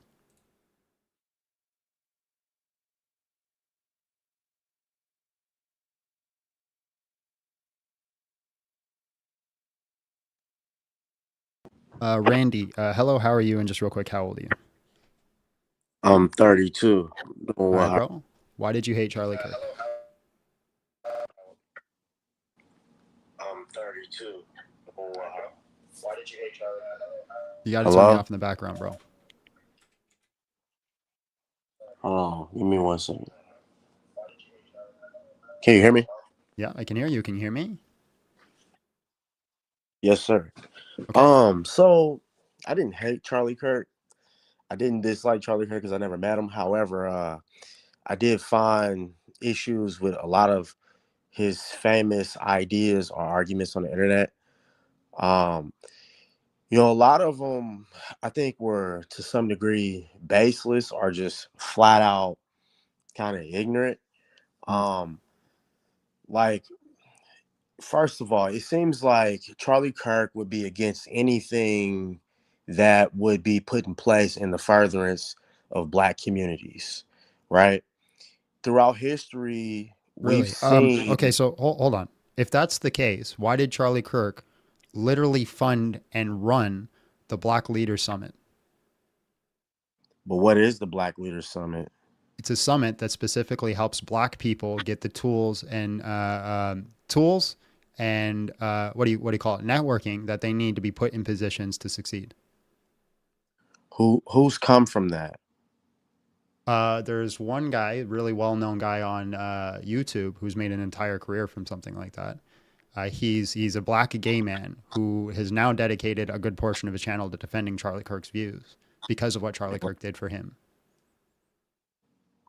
So Charlie Kirk tells him to get a YouTube channel. He didn't tell him to get a YouTube channel. He just he didn't say, he's not like, I'm your master, you're my slaves, go do these things. That's not what he did. He just put the summit together so that way they have opportunities. So I'm just saying, if he was against Black people being put in good situations, why did he run the Black Leader Summit? Well, I can't answer that, but I know he was against reparations, even just the idea of having affirmative action or DEI. You know, I personally, as a Black man, can't confirm the existence of those things because I haven't experienced that for myself going to school or getting jobs. I've been turned down from jobs. I've been turned down for schools even when I was 18. Okay. But it's because like, you're Black? I'm not saying because I'm Black. I don't know why I was turned down. Okay, fair enough. I'm just asking. I'm asking if that's what you were saying. I didn't know. I wanted to clarify. Right. Now, before I continue, I do want to touch on something you mentioned or asked a question about. You asked if BLM turned you away because you were white, would that be racist? It would be wrong and it'd be against the law. If they were hiring and they said, you know what, John, we can't hire you because you're white. You could file a case against that. You could go to the Department of Labor and you could file a complaint against them, especially if it was provable. Right. You would win. So can Black people. That's against the law. Yeah. So can Black people, right? Exactly. Great. But so then what do we need affirmative action for? Okay. I'm going to tell you why. Number one, when Black people get out of slavery, what do you do for them to help them advance? Right. Not much. I mean, and eventually you roll out Jim Crow laws to push them back even further. But when quote unquote Jews come to America after World War II, we give them subsidies. We give them everything they need to be successful. When other immigrants come to America, America's offered like the Irish land grants. What about the Irish? They gave them a lot. And the Irish really, they made them slaves. No, the Irish were made slaves and were considered second class citizens. They were so what did they give them? With Black people. No. They were made slaves. They were made slaves. Hold on, listen. They were made slaves, and then when they started bringing Black people over, they made the Black people slaves, and they said to the Irish, "Well, you look like us, so we're going to make you the workers of the land. We're going to pay you a small coin, and then you're going to go over the Black people as slaves." That's not how that happened. So what? Black people. What are you arguing for again? To America, when they came with white people, they were originally indentured servants, not slaves. The same thing with Irish people. They came to America. So what did they give them? Servants. What did they give them? You said they gave them all these things. What did they give the Irish that put them ahead? Look it up. They gave many. You're the one making the argument. And first of all, the United States of America didn't exist when those people first came here. Those were colonies. It's a difference. We're talking about after slavery.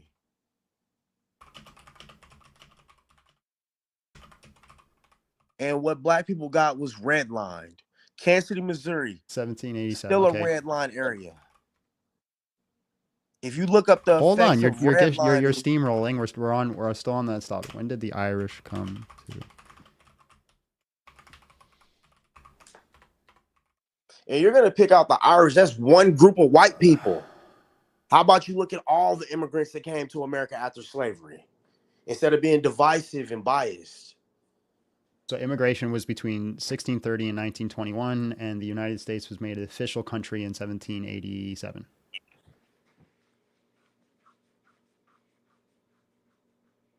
Okay. That's still my point. How's that your point? Right? Bacon's Rebellion when it was the Irish and the Africans against the leading Right. class. Okay. So just where, That why happened in is hold on 1695. Oh, we're not here to So we're argue talking about everything that happened. pre-America, man. Hold on. We're not here to argue everything in history. Why is Charlie Kirk a racist? I'm telling you why. Why? Because first of all, the black community has been America's bitch since day one, and they still are to this day. We know that. It's people ignore that. People tell lies to move around it, but we know that that's the truth. We Okay, know so why is that Charlie Kirk a racist? because he denied that fact. Okay, And I just denied like it. Am I a racist? I'll tell you why Charlie Kirk is a racist. Since you want to be funny, right? Hold on. I deny that. I deny. I'll do a direct. Hold on. I deny that black people are America's B word. Right now.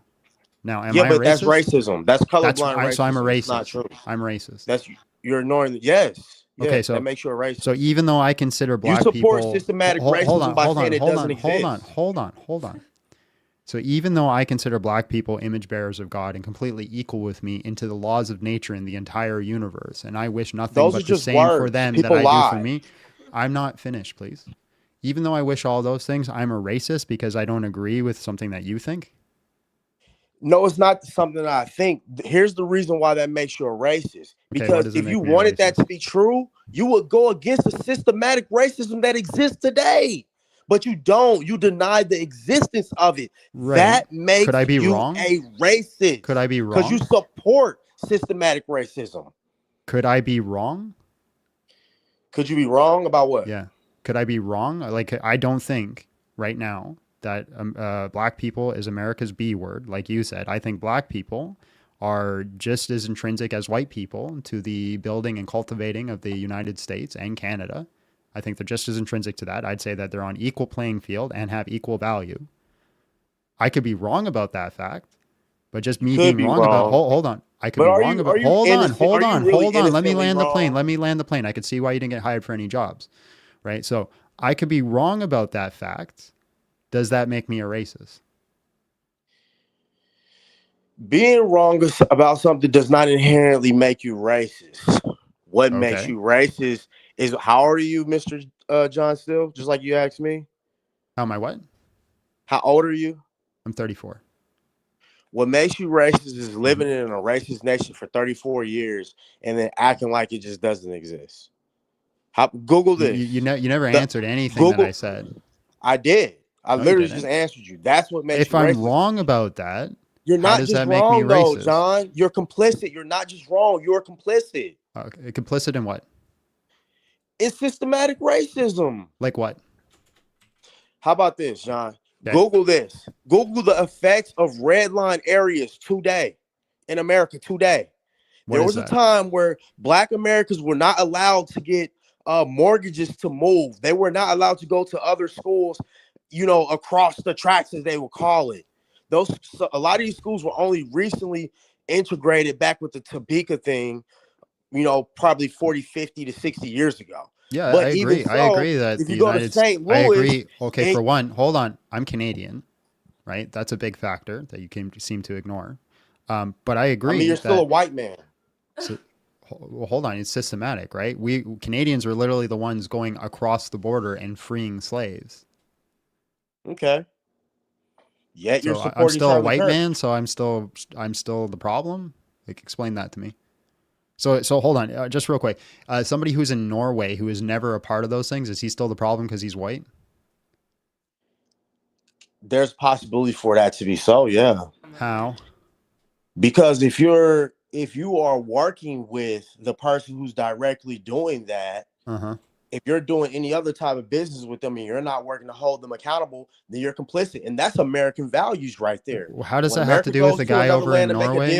Hold on, somebody in Norway who's the only thing that they are is white, right? How is he a part of that problem? Now, it's not even because they're white. You can go to Africa and a black man can be complicit in the degradation of black communities in America. Okay. That's a great example. Somebody from South Africa. Hold on. Let's see how far your racism goes. Somebody from South Africa who is white, because there's a lot of white colonies in South Africa, right? Are they part of that same problem because they're white? In a sense, yes. Okay. Appreciate your time. God bless. Uh, Just imagine living your life like that. Thinking everybody is racist because they're white. That's crazy. That's got to be hard to make friends with white people if you think they're all evil. Like, hey, let's make friends with people who don't look like us and let's not be racist. But I'm going to assume that everybody who's white is evil and racist. So therefore, I can't be friends with them. Even if you say you're not racist and you think all black people are equal with white people, you're still a racist.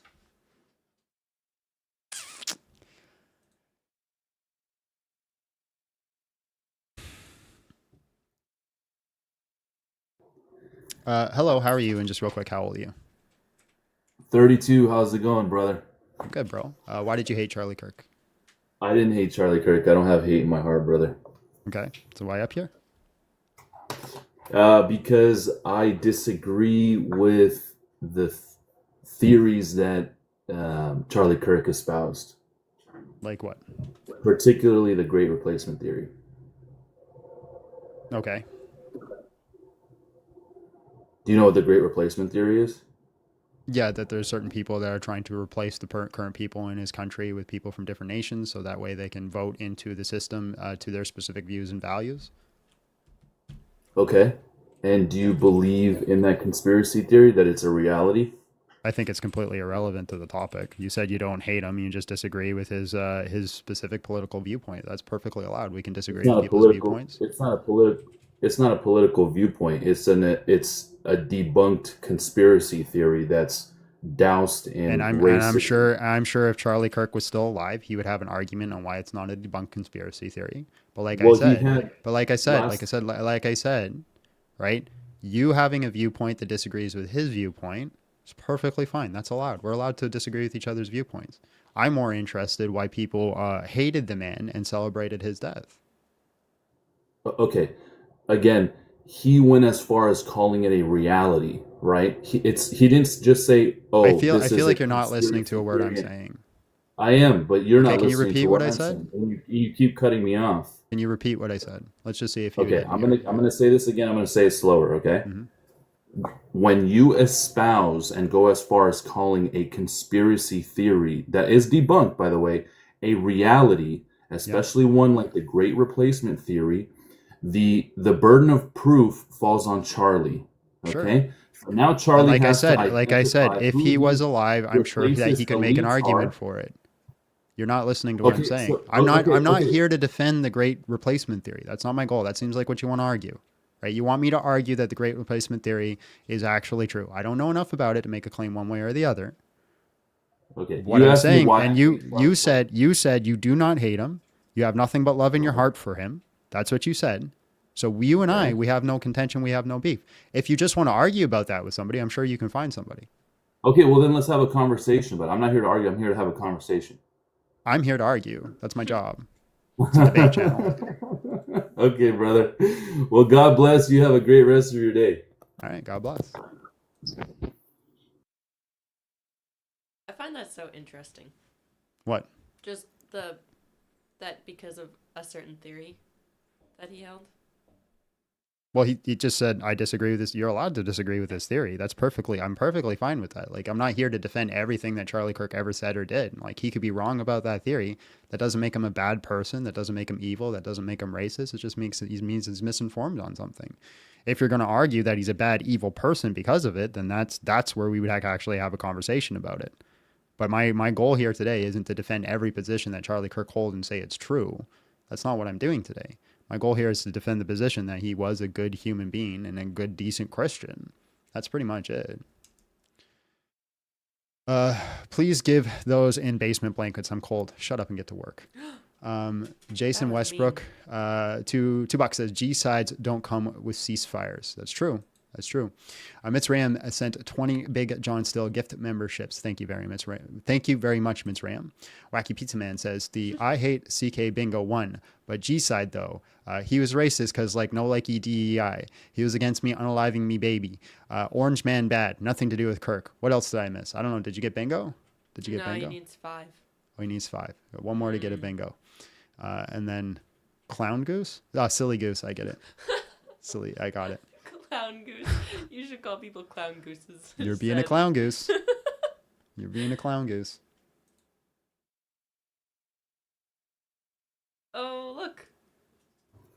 Hello, how are you? And just real quick, how old are you? Hey there, I'm 35. All right, bro. Why did you hate Charlie Kirk? I had a lot to say about Charlie Kirk, but then I listened to you talk about DEI, and I really have to talk about that because it seems like nobody understands what that is. Okay. Do you have explain negative DEI views to me. on DEI? I don't think that we should be looking at somebody's race at all When? in any situation. In any situation? Mm-hmm. So, like, if, say, a coworker made a racist comment to somebody else, right? Would we consider whether or not that person had, a minority race in that situation? Yeah, I don't care if they have a minority race. I don't think the person should be bringing up their race. Okay, so Well, even let me rephrase. I want to be about consistent and racism, honest. Hold on, I want to be very consistent and honest. So let me clarify.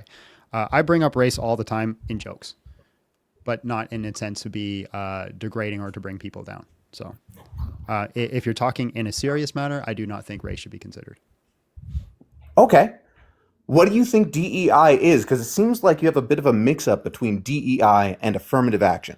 I don't know. You explain it to me. DEI is a corporate policy about paying attention to the things that make us different and reacting to them in the corporate world. Basically that. And creating an inclusive environment.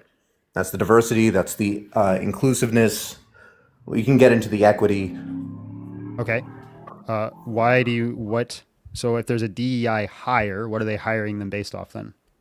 There's no such thing as a DEI hire. That's a piece of propaganda that Charlie Kirk often used. Okay. So DEI did not push any sort of affirmative action?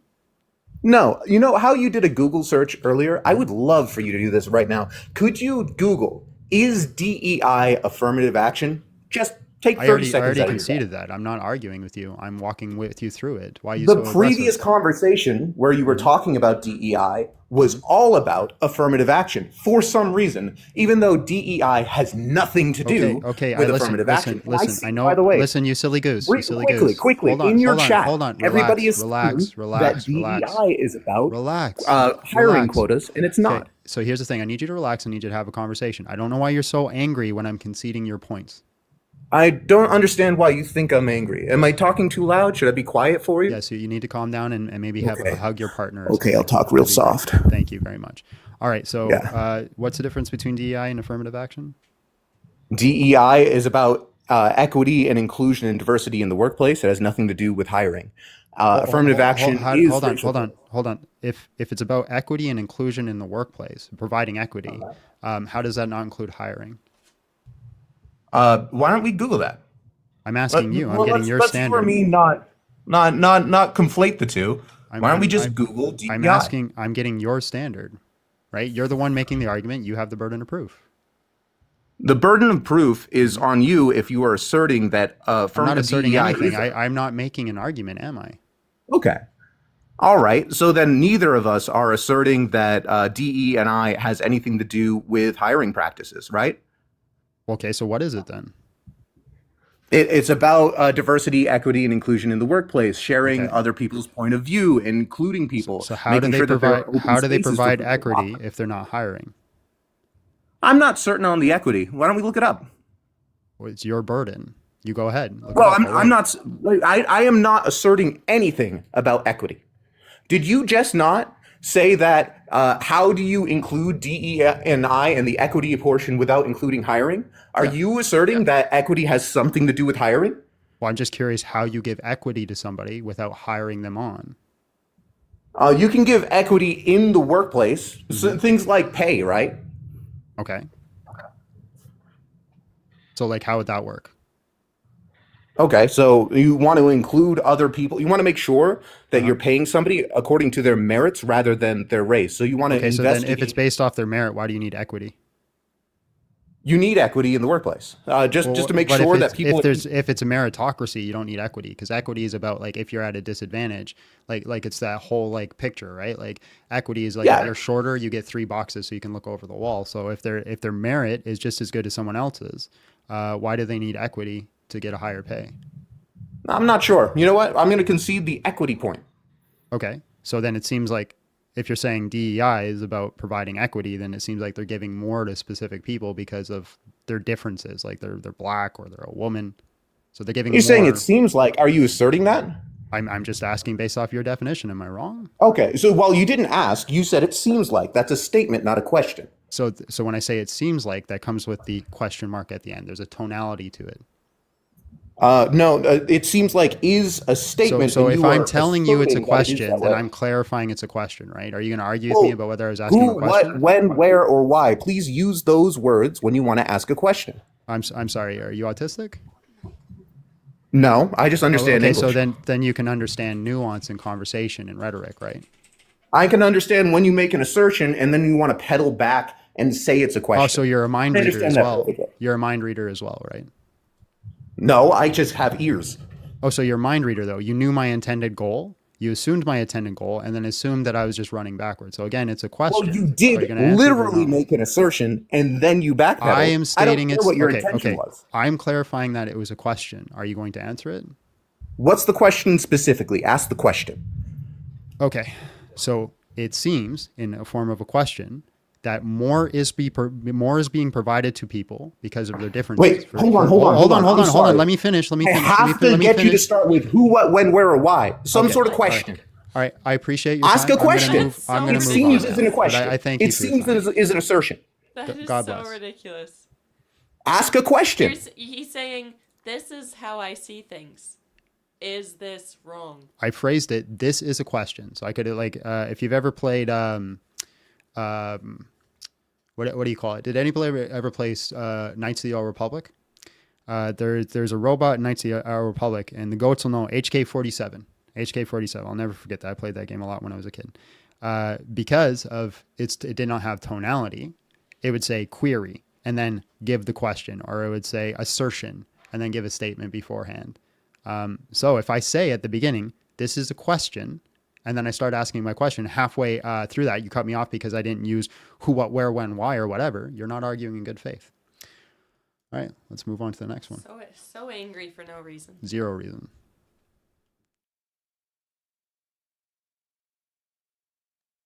Joe, hello, how are you? And just real quick, how old are you?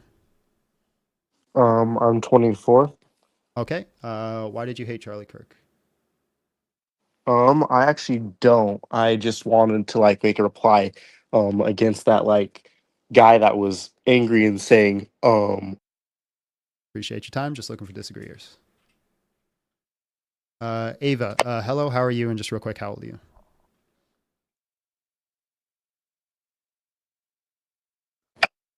Ava? Hello, can you hear me? Hello, how are you? And just real quick, how old are you? I'm 23. All right. Why did you hate Charlie Kirk? He was a racist white supremacist who did nothing but make the lives of minority people in colleges harder. So Okay. I feel no sorrow for him. Okay. Can you prove that? Can I prove that he was racist? Yeah. Racist white supremacist, yes. Yeah. Well, first he was a peddler for the Republican Party, which is So hold on. Hold on. Everybody who's part of the Republican Party is a racist white supremacist? Everyone who is part of the political party itself, not the people who voted for it. So the everybody people in who's the part party, of the 100%. Republican Party is okay. Would that include the black people who are part of that? Yeah, black people do have the capacity to be racist. Racism works on them as well. And Not white everybody- supremacists. Nobody is immune to propaganda. And white supremacists. Yeah. Okay. Now Clarence now Thomas- you have to Clarence prove to me. Okay, cool. Now you have to prove to me that every single member of the Republican Party is a racist white supremacist. Good luck with that. Yeah, I would just say that the Republican Party peddles racism. So if you support that, you're racist. Okay. Like if you are How do they actively peddle? working How for do they them. peddle racism? Well, let's just look at their policy. Let's get back to Charlie Kirk. Actually, let's get back to Charlie Kirk. Okay, so then we can't use the argument that he supports the Republican Party as evidence that he's racist. I'll just go off of some of the things he said. Okay, go ahead. Well, one of the things, first off, is the conspiracy theory of white replacement that he did believe in. Okay. and peddle. That's abhorrently racist. Okay, if We can it start with was that. true, if the replacement theory was true, would it be racist? If it were true, would it not be racist? Would it? No. If it were true, it would not be racist. But Great. Okay. you would Okay. have to So prove hold intent on people. hold on. But So yeah. if it was true, it would not be racist. Now you have to convince me that Charlie Kirk knew for a fact that he didn't think it was true. Knew for a fact that he didn't. So you're trying to assert that he was just saying these things without actually knowing that they were true? No, what I'm Is that saying what is you're that trying to tell what I'm me? trying to Huh? what I'm trying to say is I'm granting your argument that he's peddling the great replacement theory. Okay. You agree that if it was true, it wouldn't be racist. So what I'm saying is you need to prove to me that Charlie Kirk knew for a fact that it was not true, and then he was just lying about it to prove that he's racist. Oh, sure. I'll just prove that it's not true. Well, that doesn't work. You have to prove to me Charlie Kirk I have to knew it prove that wasn't true. he knew it wasn't true? Yeah. Okay, so wait. Intent is all that matters. That's engaging in racist action without the intent of racism. It's Well, still racist. if It he doesn't matter believed- if he knew it was true or not. Peddling a white supremacist conspiracy theory makes people's lives worse, Well, which was kind of my original argument, which was that that's why I feel no sorry for him. Hold on. It's a simple logical conclusion, right? You admitted that the great replacement theory, if it was true, it wouldn't be a racist thing to say, right?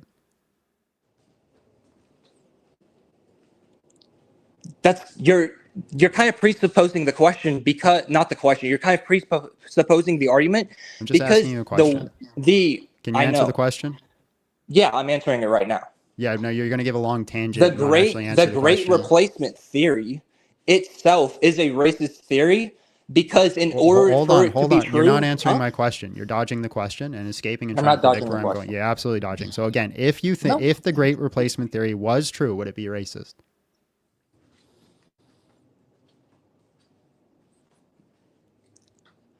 It's like saying if black people were animals, would that be racist to say that?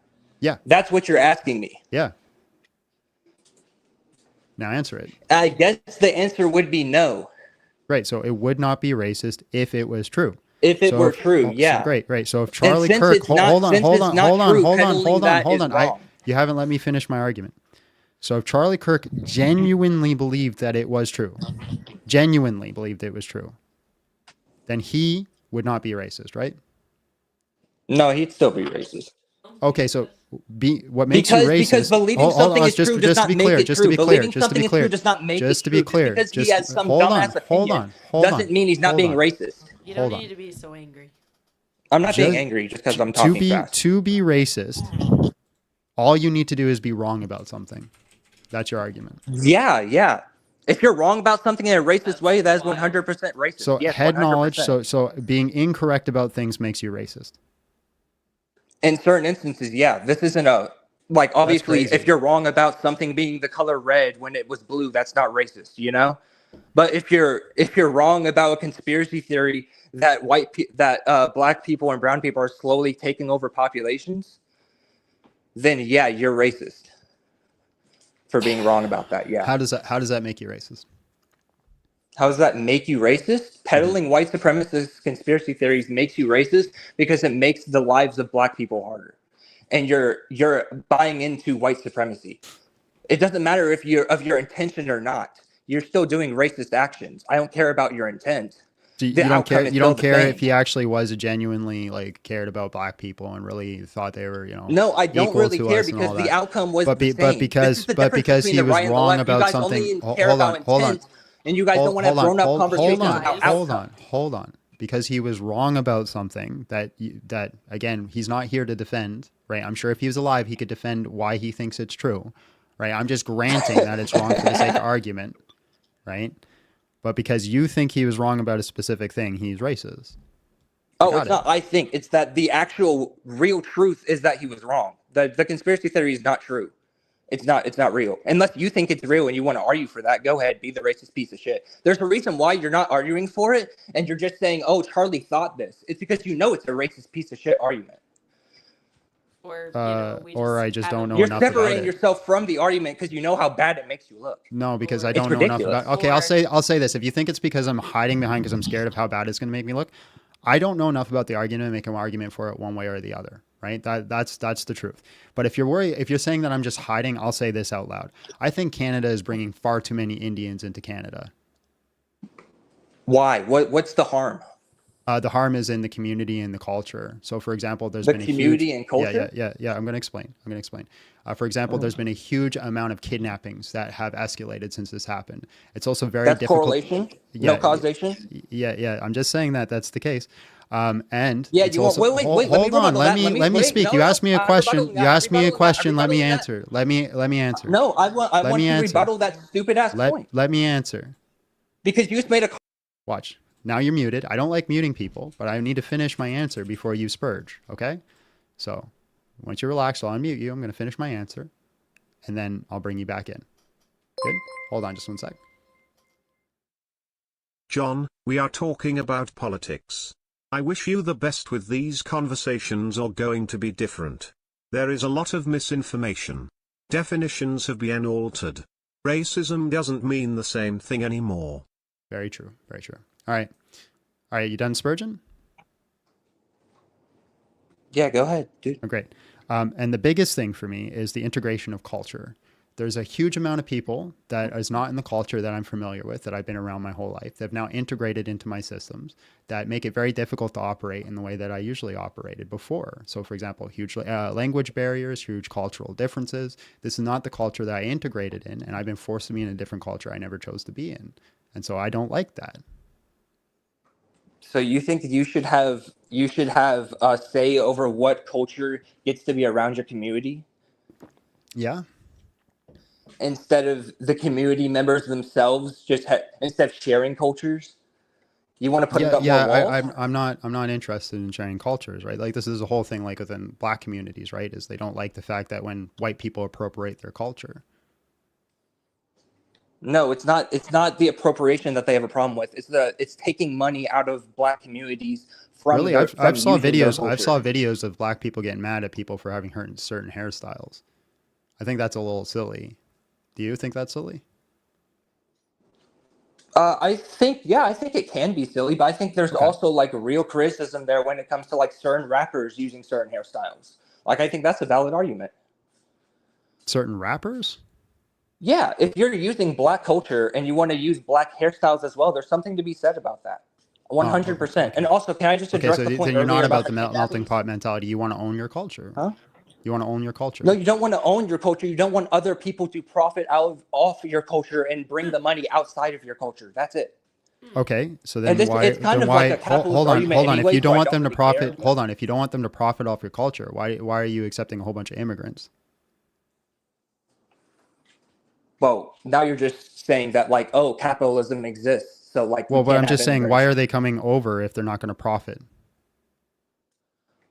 They're coming over because people are desperate. That's how immigration happens. But They're are not they- thinking are they about the profiting? culture they're not thinking about people profiting off their culture when they're, trying to cross the border. Right. So when they cross the Can I border, is address the the goal to argument earlier real profit? quick? If when they're crossing the border, is the goal to profit? No, what? That's not what. No, the So then people why in are the they coming communities aren't the over? ones profiting. So What? why are they coming over if their goal isn't to profit? Oh, that's not what I'm saying. I'm saying that they're not thinking Hold on about just a how second. other I would people are going guarantee to that this profit off. guest who holds that Just 1 second, replacement please. theory is a conspiracy, and John's point about Indians in Canada is wrong, but 100% believes that gentrification is not only wrong but very real. I don't understand the statement. We'll have to talk about that later. They're You're still, kind of. I was muting you and you just kept going. Hold on. Okay. Oh. So if they're Can I, not, can I talk? yeah, but I'm going to ask my question. You just kind of spurge, right? So if they're not coming across the border to profit, why are they coming across the border? Yeah, you misunderstood what I said. So I wasn't saying that they're not coming to these countries to make money. I'm saying that they're not thinking about how other cultures are going to profit off of their culture when they're immigrating. That's not what they're thinking about. You're still not answering my Why question. would they? Why are they coming That over is- if not to profit? They are coming over to profit. That's Okay. like what? So then they're coming to profit never off of said they another weren't. culture. Huh? Then they're coming to profit off another culture, which you said you're against. No, I'm against profiting off minority cultures that are in an inferior position. Oh, so it's Obviously. only profiting off of minority cultures that you have a problem with. Yes, if white people were a minority, it would be the same way. Yes. Okay, so It's but it's just about profiting off power. of so your issue isn't profiting off cultures, it's just profiting off of minority cultures. What's the difference? The difference is that one, people have to be inferior in the culture, so profiting off them is an extra level of it's just intersectionality. It's an extra level of like shit they have to deal with. Now, profit in general is also just not something I agree with in general. But I want to address the point you said earlier about the kidnapping. You're just I still haven't got avoiding to the do question that. completely then. So what's What? the difference? Why is it okay to profit off one culture but not another? It's not okay. I never said it was okay. But all profit You in just general said it is was. bad. You just said it Huh? was. No, I said one is better than the other. That doesn't make them both Okay, so not bad. it's It's called still wrong. It's intersectionality. still wrong for immigrants to come over and profit off a culture then. Profiting in general is wrong, yes, but that's just you're just saying you're just saying Okay, so that you it's just said bad that to immigration exist is in wrong then. capitalism. You're just saying because capitalism exists and you're in it, you're bad. That's it. You're doing the That's not my saying. That's not what I'm you're saying. doing You the said socialist, but you have you said iPhone that no argument. one should profit off of a culture. That's your In claim. an ideal world, yes, but we live under a capitalist system, so of course profiting is going to exist. Okay, so if And you don't think anyone should, comparing the profiting if you don't think off people of, should, if you don't think people that should profit off culture, right? Then you don't think that we should be doing mass immigration. no, that's not true at all. Okay, explain to me the symmetry breaker. Yeah, the symmetry breaker is that I don't think we should have profit in general. That's the argument. Colonizers profiting is worse than the people being colonized profiting. That's it. It's very simple to understand. Okay, so if there was no profiting, would there be mass immigration? Would there be mass immigration? I don't think those things have much to do with each other. Well, I'm just saying, why are they mass immigrating over here, right? To profit. That's the reason that they're doing it. You agreed to that earlier. So if there was no profiting, which you said there shouldn't be any profiting, then there would be no mass immigration, correct? I agreed that they're coming over here to profit, but it's more like they're coming over here for better lives. Yeah, that's because the profit. we wrecked their fucking countries. The United States the profit. specifically. That's why I said that's the profit. Not we. You're Canadian. So if there was no profit, that's the profit. So if there was no profiting, they wouldn't come over, right? Maybe, yeah. If the world was like a better place, there would be less immigration. Yes. Can I address the point that I've been trying to address so at the end of the times now? day, I'm still trying to figure out how you can support mass immigration if you're against cultures profiting off of other cultures. Because you're just talking about existing within capitalism. Because not everything that is immoral is like going. You're still not answering it. So listen. I'm being generous to you because my chat has voted you off. And I'm still giving you a chance to make the argument. So I'm going to ask you one more time, and I'm going to hope you're going to give me a straight answer this time. If you're against cultures profiting off of cultures, and we know that if there was no profit, they probably wouldn't immigrate. How do you support mass immigration? I'm not against people living within capitalism when they have to. So why see what you did? I wasn't done my question. You started talking again. So again, let me finish the question, and you can answer it. I know the question. All right. I appreciate your time. God bless. Have a great day. Yeah, fuck you. I gave you the opportunity, man. I gave you the opportunity to make your argument, make your case, even though that you were voted off. I didn't have to do that. But yeah.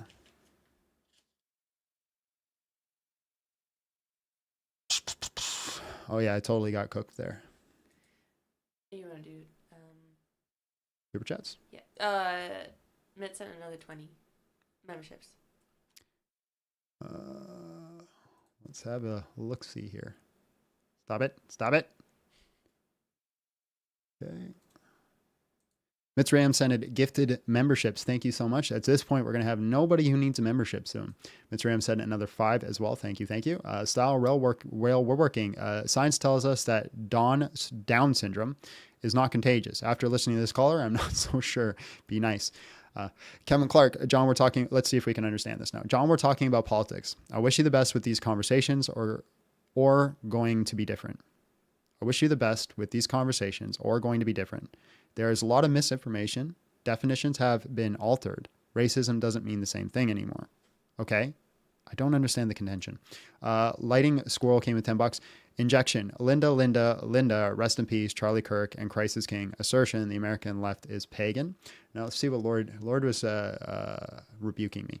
I will guarantee this guest who holds that replacement theory is a conspiracy. And John's point about Indians in Canada is wrong, but 100% believes that gentrification is not only wrong, but very real. Maybe I'm wrong about the kidnapping, because that is a correlation fallacy. I agree with that. But I am not wrong about the culture in the community. He wasn't saying that you're wrong. Oh. He's saying that the guest holds replacement theory as a conspiracy, and that your point is wrong.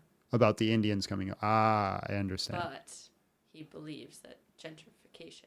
Right. So it's true that a whole bunch of mass Indians are being moved into Canada, but it's not replacement theory. Right. I got it.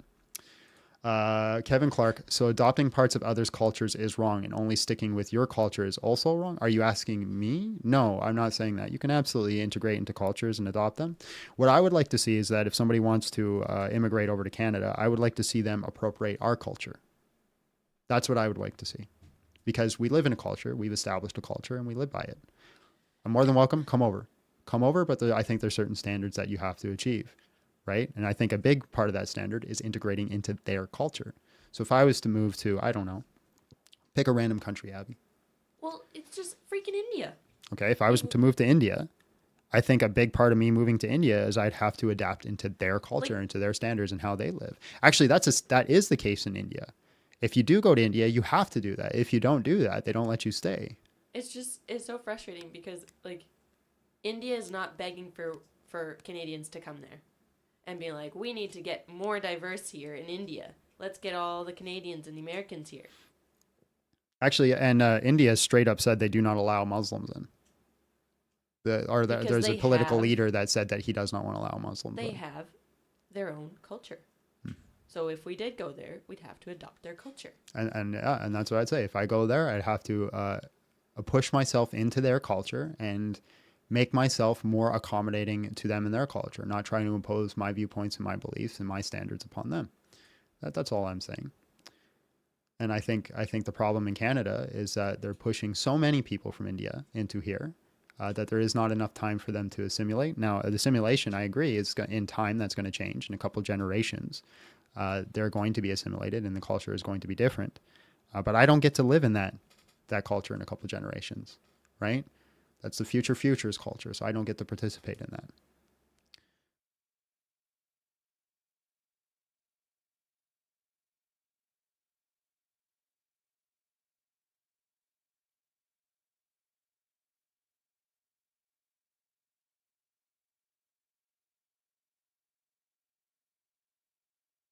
Mm-hmm.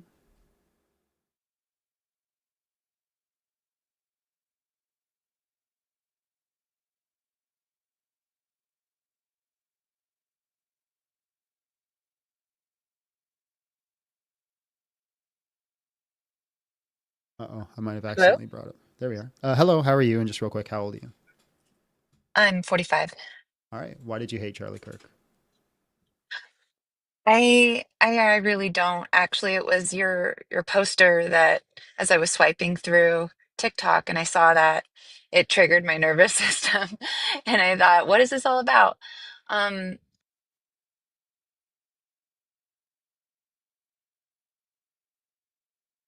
and Oh, I didn't agree with him on, can you hear me? yeah. Can you hear me? You quiet for a second. I'm sorry. I'm sorry. I'm actually wondering, I'm I have conflicting feelings about Charlie Kirk and I don't hate him, but he created feelings in me that were hard to contend with. And I'm wondering if there's a place for that. Can we disagree with Charlie Kirk, but can we have a nuance where that doesn't mean I hate Charlie Kirk or I wish Yeah. any ill will on Charlie Kirk? That's literally what Charlie Kirk advocated for, is the public discourse and disagreement. Like, for me to say that, no, you couldn't, would be silly. I agree. I agree. And I actually don't subscribe to the binary approach to politics that the Democrats have it right or the Republicans have it right. I do believe that that if we use the best of both that they have to offer, we could actually have better outcomes regardless of the type of policy we're looking at. Yeah, But it's where I just really that's just struggled with Charlie centrism. Kirk But I do want to keep it open to could disagreeers. So do be. you disagree? My issue with Charlie Kirk, this feeling that he created in me when I listened to him, was his testimony, his religiosity juxtaposed next to his political ideology. So you And didn't like the fact I that he was a didn't have a, Christian. no, I'm a Christian. I love that he was a Christian. I loved that he was a Christian, and I loved that he was political. What I was really struggling to reconcile was the using the Lord's name to push political ideologies. Like Because what? in my brain, I have to have this clear separation of, so this is personal for me because I'm kind of in the middle of my own faith deconstruction. I am a married woman. I've been married 23 years Hmm. and I'm very educated. I'm skilled. Political policies that would promote his ideology, rather political policies that enforced his ideology. And Okay. that's where Again, I like kind what? of, so he talked a lot about gender and a woman's place. And and I don't know if this makes me a feminist, but I believe a woman should be able to choose to be a stay-at-home mom. Okay. I gotta. You kind of just yapping a little bit. What specific Okay. policy did he try to push because of Christian values? Um, I am pro-choice in my political views, and I am pro-life in my personal private religious views. Right. So you're against murder for yourself, but you're okay if other people murder. Got it. So which policy specifically? Wait. I think it's really important. I'm not comfortable with the use of the word murder. Okay, then you can I, leave. But if you're going to advocate that and people that's can murder their own probably, children, I'm not going to coddle your feelings. I, I believe that the larger Christian ideal is agency and bodily autonomy. I Incorrect. think because Well, where I show me really the verse. struggled with, well, God, when in the Immaculate Conception happened, an angel appeared to Mary and she gave her consent. She said that Her your will cons be done, and she rejoiced about it. Yeah, she gave her Sure. consent to be pregnant. Great. So do you think Like Mary, hold on. God Can you revoke modeled consent? Can consent. you revoke consent? At any time, you can revoke Great. consent. So if Mary received the Immaculate Conception, and then right after her cousin said, "The mother of my Lord," she says, "You know what? I changed my mind. I don't want to do this," and then she went and decided to have an abortion. Would that be okay? I believe the atonement of Christ covers for that if she is repentant. Okay. So you think it would have been perfectly fine for Mary to abort Jesus? No, I want to be really careful that you don't take my words and create assumptions about me. In general, I'm saying God modeled consent in the scriptures, but I also have a testimony of the atonement and Show me repentance. anywhere. Show And me anywhere in the scripture where he models this idea of like bodily autonomy and consent. he asked Mary He permission. never asked Mary An angel came to Mary, and Mary gave and her said that you will consent. conceive a child, and Mary said, "Blessed is my womb." Yes, she wanted it. So you show me any verse. Yeah, she absolutely wanted it. So God, with his But foreknowledge, what didn't if she impose had that said, upon her. but what if she Oh, had said no? He great. wouldn't have Okay. imposed it upon Great. All her. right. So where's the bodily autonomy when he said that Abraham should sacrifice Isaac? So I want you to understand, I am not a proponent. I'm not pro-abortion. You Yes, you are are. though. I am You're literally saying it's okay for other people. You're I saying wouldn't it's do not it. for me. You're saying it's like chocolate ice no, cream, right? I'm Chocolate ice saying cream's not I'm for me, but if you saying want chocolate ice cream, you go for it. no, I'm saying okay. It's really hard because it's very reductionist. Right. So answer the question, right? So hold on, I hold believe on. in a fallen, okay, I Where was believe in a hold fallen on, hold on. world You're not answering my where question. we are Hold on. I'm gonna incapable pause of you. I'm gonna pause perfection. you. I'm gonna pause you. Where was the consent and bodily autonomy when he asked Abraham to sacrifice Isaac? Isaac, he could have said no, but he did it. Abraham was willing to follow through, but he could have chosen not to. Okay. What about Jonah? What about him? Jonah said no. And what did God do? Throw him over a boat and drown him. Okay. And then forced him to go to Nineveh. Where was Okay. Jonah's bodily autonomy? So what about the God of the New Testament? It's not different gods. It's the same God. Right, but we definitely have a different form of mercy and justice. No, we don't. It's the same God. Yes. No. It is the same God, but no, because in Ezekiel gave the same in the gospel in the prophet Ezekiel, he gave the same standard of forgiveness that Jesus gave. And that was before Jesus. That was before the New Testament. Okay, but you have the right to practice that in your Have you read the personal Bible? life, as do I. I have. I mean, really? I haven't read it from cover to cover, but Oh, I've no. probably read it cover to cover in sections. I've studied So the the answer is Bible no. my whole life. No, the answer is yes. The Why? answer is no. You have not read it cover to cover. You have not read the entirety of the I Bible, have right? not read it What did I haven't Ezekiel read it preach? What from did Ezekiel preach about forgiveness? I don't know, tell me. Same thing that Jesus preached. Which was what? That you shall not be held accountable for the sins that you did yesterday if you repent into who you are today. For God does not remember who you were yesterday, Ezekiel 6. Okay, so we believe in repentance then. Repentance, yeah, absolutely. You and I agree. You and I agree and that repentance is real and merciful. We agree that we live in a fallen world. Yep. You agree that we're all inherently evil and incapable of perfection. No, I don't agree that we're inherently evil, but we are incapable of perfection. Okay. I don't like the phrase inherently evil, but I talked to another Christian who asserted that in order for me to be Christian, I would have to adopt Okay. that belief.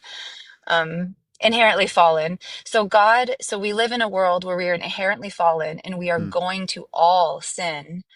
And we have a God who's very merciful. Right. Mercy cannot rob justice. Cool. Do you Knowing think that I should be allowed to unalive people are because I want to? incapable. No, but I think you can repent for it. Hold on. Do you think I should be allowed to unalive people because I want to? You cut out for a second. No, I do not think you should be able to, but I do believe you can repent for it. Right. Yeah, I agree you can repent too. So why do you think you should be able to unalive an innocent baby?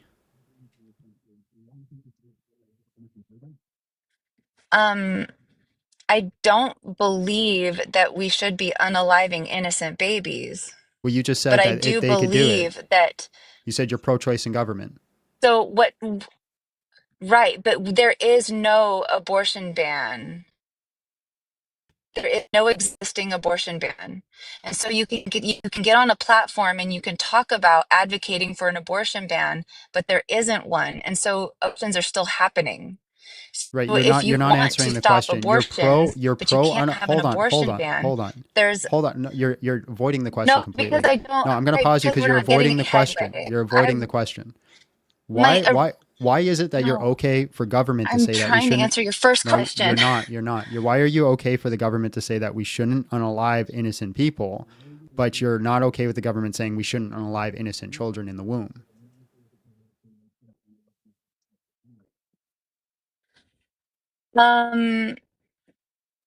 Because I think exceptions for murder exist. Schmurder. Murder. I apologize. I'm new to this. I'm really green. By definition, murder is the unjust killing of a human being. When is that acceptable? In defense of your family, That's in not an defense of your unjust life killing. or your That's not property. murder. Okay, then I believe then there are some abortions that are not schmurder. That's you're dodging the question, right? When is murder justified? In defense of your life or property. That's not schmurder. Schmurder right, by definition then is an schmurder would never be killing? justified. Right, so schmurder is never justified.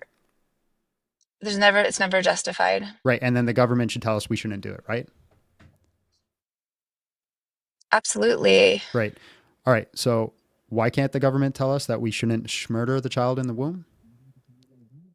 Because it's not murder if it's justified. Okay, how do you justify it? I don't, because No, I'm not I asking have if the you do. I'm capacity asking to have how is many it justified? children. How can it be justified? Go ahead, justify it. There may be a woman who lacks the capacity to carry a child. What do you mean by that? Well, I can't switch my phone to the internet, but you could look up the word capacity. If a woman lacks the capacity to carry a child to full term, Like, what do that you would mean by justify capacity? ending the Like pregnancy. she'll be unalived if she doesn't? Ability, perhaps that's one example. Great. Do you know how rare that is? It's so rare that it actually hasn't happened in Yes, like 100 years. yes. Okay. That's not true. Okay, give me a case where it's I saw happened. um my someone I love very Uh-huh. much had severe preeclampsia, Uh-huh. and she was going to die of organ failure if she didn't terminate the pregnancy, and was in the ER for days and days, and admitted to the hospital for days and days and days and days. Okay. Okay, I'm going to grant your argument and say that that's the case that happened because I don't care about arguing that.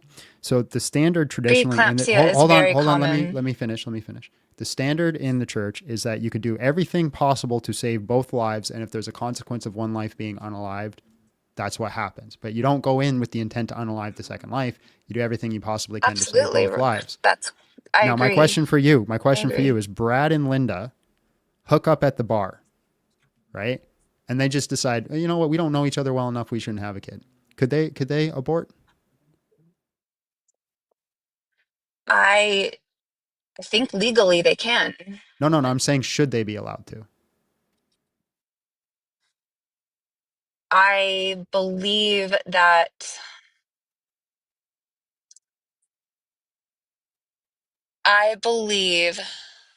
that the government should not interfere with those decisions. You just agreed that the government can interfere on decisions about murdering people, right? So answer this question. Should they be allowed to abort?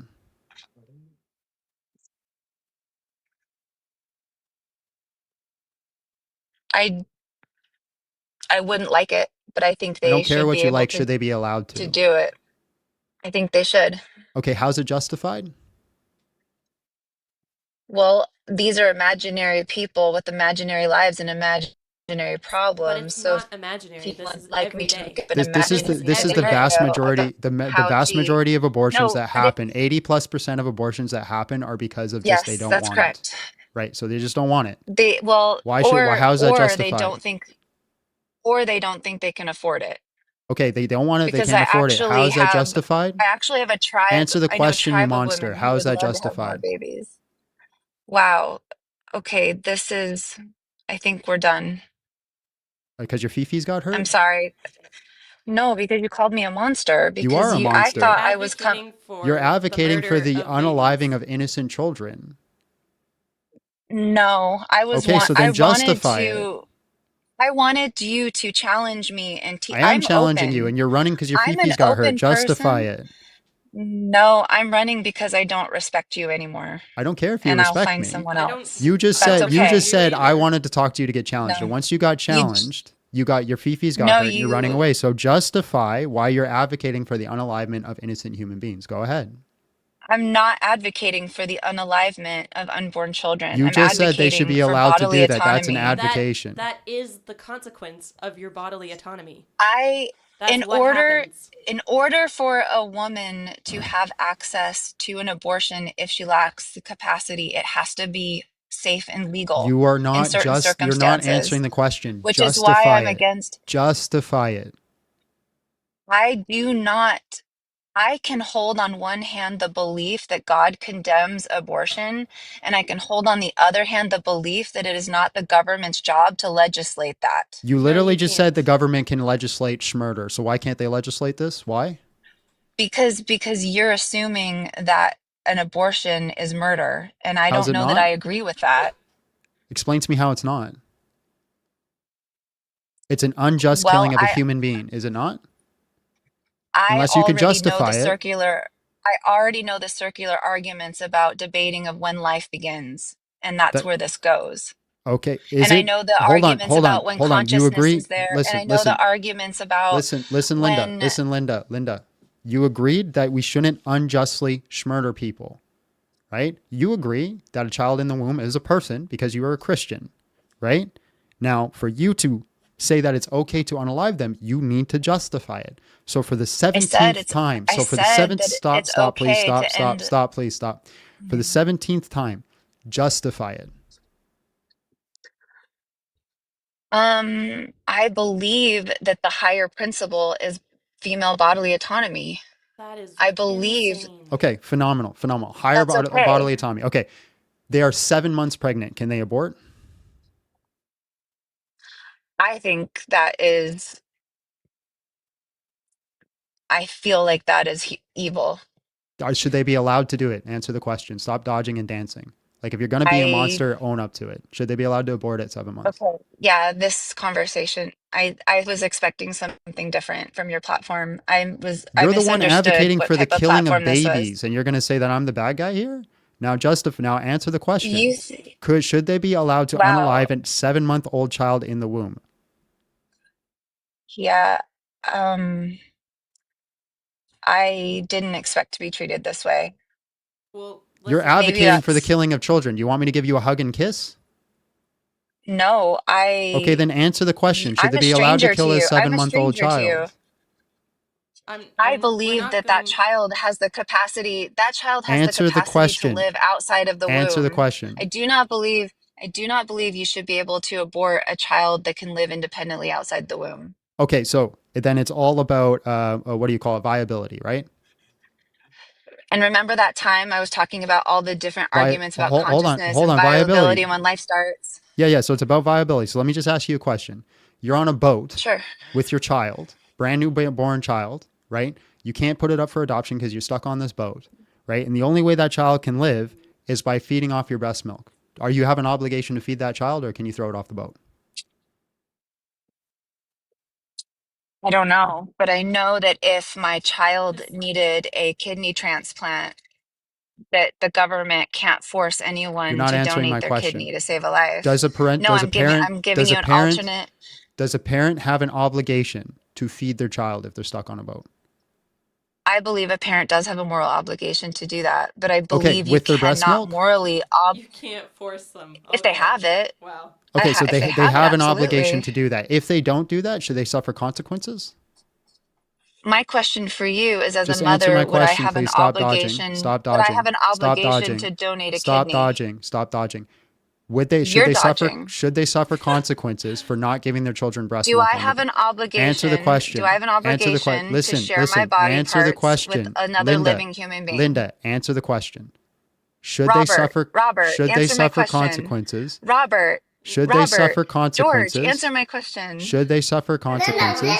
Can you force another human being to give up an organ to save No, the you life of can't. Now someone answer else? that question. Now answer mine. Should they suffer Why not? consequences? So does that I make you a answered your murderer? question. Now answer mine. If you allow a Answer. person to die who needs your Holy, kidney, does holy that make mother you a trucker. murderer? Answer my Answer question. my question. Okay, here's a Does that promise. make you a murderer Linda, if you don't get? I'm It's trying to just really answer simple. it. Yes or no? Shut Yes the or frick no? up and I can answer it. Yes or no? Don't be a No. monster, George. No. Don't be a No, you monster. do not. Can I answer You're it? going so Okay, hard. so you don't You have are an obligation to give your body to someone else to save their life. Can you just move on? No. I'm going to mute her and then I'm going to finish my statement. Okay, so here's the promise I'm going to make you. Answer my question. Once you've answered my question, I promise you, I give you my word, I give you my vow that I will give you an in-depth answer, a very in-depth answer on why you're not obligated to give the kidney. Does that sound reasonable and sound fair?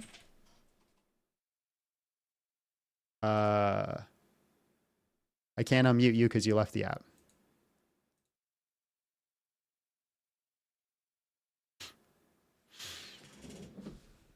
You do know that you didn't. Oh, there, she left. She left. I'm going to take off my hoodie now. I was going to ask her because, like, she was making my nervous system not feel very good, so I was going to see if that was a problem for her. Okay, let's see if we can now actually answer a question and address it specifically. All right, so she was a coward. full on coward because she refused to answer a very simple question. Of course, she'd say that you have a parental obligation to give the child breast milk. And if you did it, it'd be considered neglect and you should face punishment for it. But that comes back with the question of like, hey, are you obligated to give your kidney? No, you're not obligated to give your kidney. What is the difference? Why is that different, John? Well, let me give you a very in-depth answer to that. The reason it's different is because one is a life-maintaining process. It's part of the natural circumstance. And the other one's a life-saving process. Those are two different things. Humans are not obligated to save lives. Now, I think there are some moral odds where we should do that, but there is no obligation to save life. So that'd be an example of giving your kidney. The person, when they lose a kidney, they have started the death process. So if they've lost their kidney, their death process has started, right? When you give a kidney, you are doing a life-saving process. This is what makes it different. A child, its natural environment is a mother's milk. That is part of its life process. When you neglect the child giving the mother's milk, you are denying its life process. You're not preventing its death process. You're actually doing an act of starvation. You're doing an act of unaliving. That is the difference between the two. I would have loved to answer that for her, but she had to freak out. Okay, let's bring up a guest. Hold on, I gotta wait for my wife because she does the timestamps.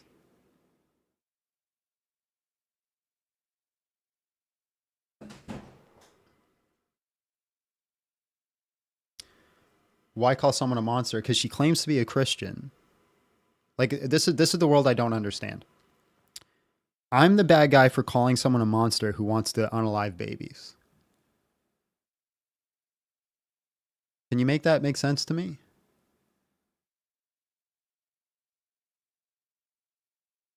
That makes me the bad guy? So as my favorite quote of all time, I care not for your booze, I know what you cheer for. I'm literally shaking. KDM, hello, how are you? And just real quick, how old are you? Hi, I'm 22. All right, why did you hate Charlie Kirk? I didn't like how he was denying the genocide in Gaza, and he said some pretty stupid stuff. Like, yeah, you can't say that word, you have to say G-side. All right, I'll say G-side then. Great. And he said some pretty stupid stuff like Islam's not compatible with Western civilization. It's not. Which is completely stupid. It's not compatible with Western civilization. Okay, and how is it not compatible is like what I'd like to ask you. So, for example, Sharia law, child marriage, that'd be like two things. Okay, first of all, you mentioned Sharia law. There's many Muslims living in America. There's many Muslims living in the UK. In fact, the mayor of London is in the UK and he's a Muslim. There's Muslims living all over the world and they've integrated very well into Western society. Why are they hiring somebody as an advocate for Sharia law in the UK right now? They're not though, are they? They are. Okay, can you please name who that is? No, they haven't hired the person yet. The placement has been opened. Okay, so you're just saying, okay, you're not giving facts or anything, and you previously were speaking to this woman about the debate on the life and abortion, and you mentioned that within 100 years there hasn't been a case of a woman having to terminate a pregnancy because of a medical condition.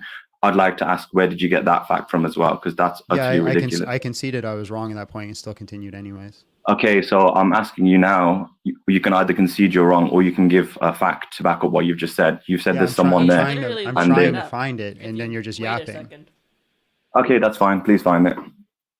No, I'm not yapping. I'm discussing and I'm asking you. So yeah, no need to be rude about it. You are yapping. You're just blah, blah, blah, blah, blah, blah. Diarrhea of the mouth. All right. Okay, let's see if we can find it.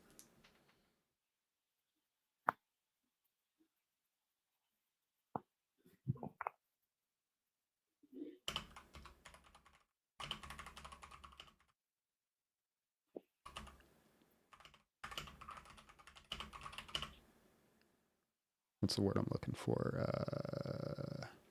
Something where you manage something.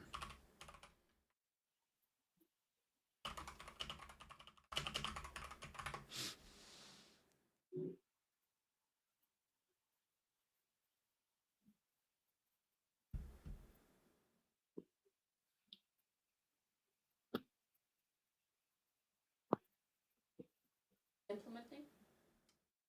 Implementing? I'll find it.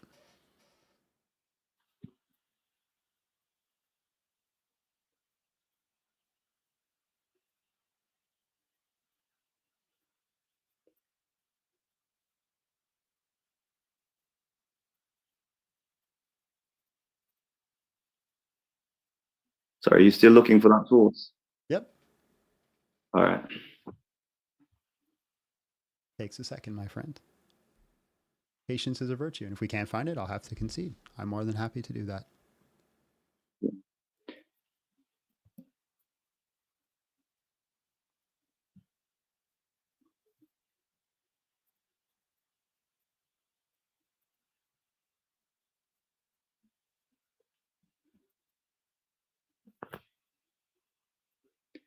Okay, so it showed up in the UK government Find a Job website, the Department for Work and Prevention's the DPW. The position was paying $23,500 annually and based on Disbury, Manchester, involving providing administrative and secretarial support for the Manchester Sharia Council, and was posted by Manchester Community Centre, the independent registry charity for role required experience in Sharia law related fields or courts in Muslim countries, plus understanding in British law. And this was in the UK, and it was titled Sharia Law Administrator. And the source here Okay, and how has that got anything to do on a governmental level? That's just more of a pastoral role. The source here is the two sources that we're pulling that from are Yahoo News and PA Media from Fact Checker. So the Find a Job service was launched Department from the Work, the Pension DPW is 28 placement for Universal Job Match, links 1,000 employees, potential candidates. Employers who wanted to post the site must be verified in order to ensure that job advertisers are genuine. The Find Job service you have to both government. This is the case, the job advertisement. Okay, can you tell me what the job is then? Because you're just reading a whole job description, but what's the actual job and how has that got anything to do with Islam being incompatible in the West? That's what I'm asking you. Well, we don't. So Sharia law is incompatible with the West, right? And child marriage is incompatible with values of the West. So there's a whole bunch of Islamic values that are incompatible with the West.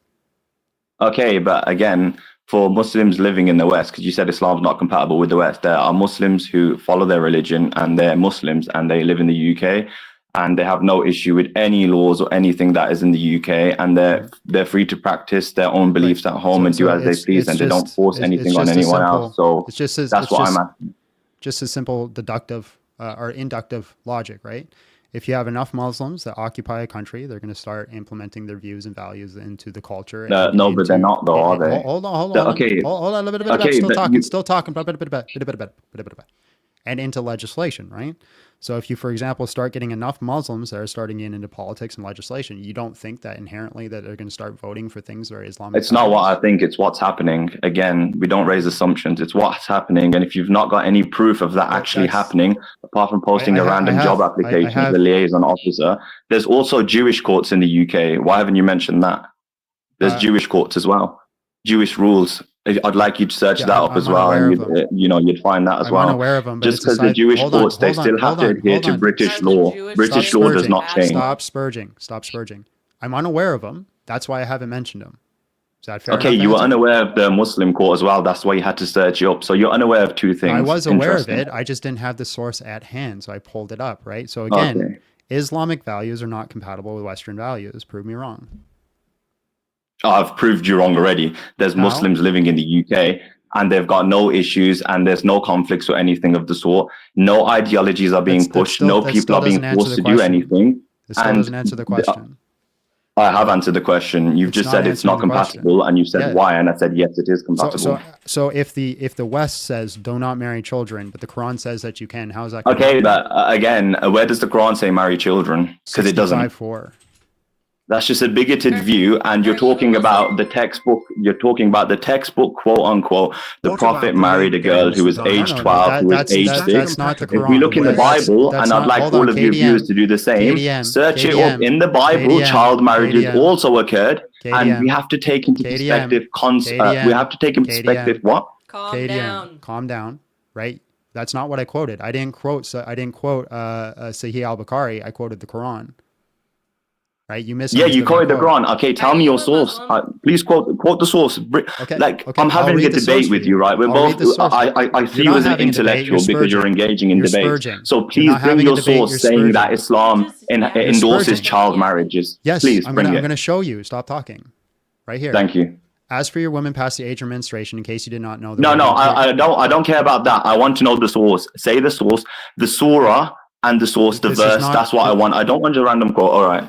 It's the Quran. Look at the screen. Yeah, okay. Quran.com. Yeah, that's fine. Quran. You ready? Okay, read it, please. Yeah, As I'm for your ready. women past the age of menstruation, in case you did not know, the waiting period is 3 months. What are they waiting for?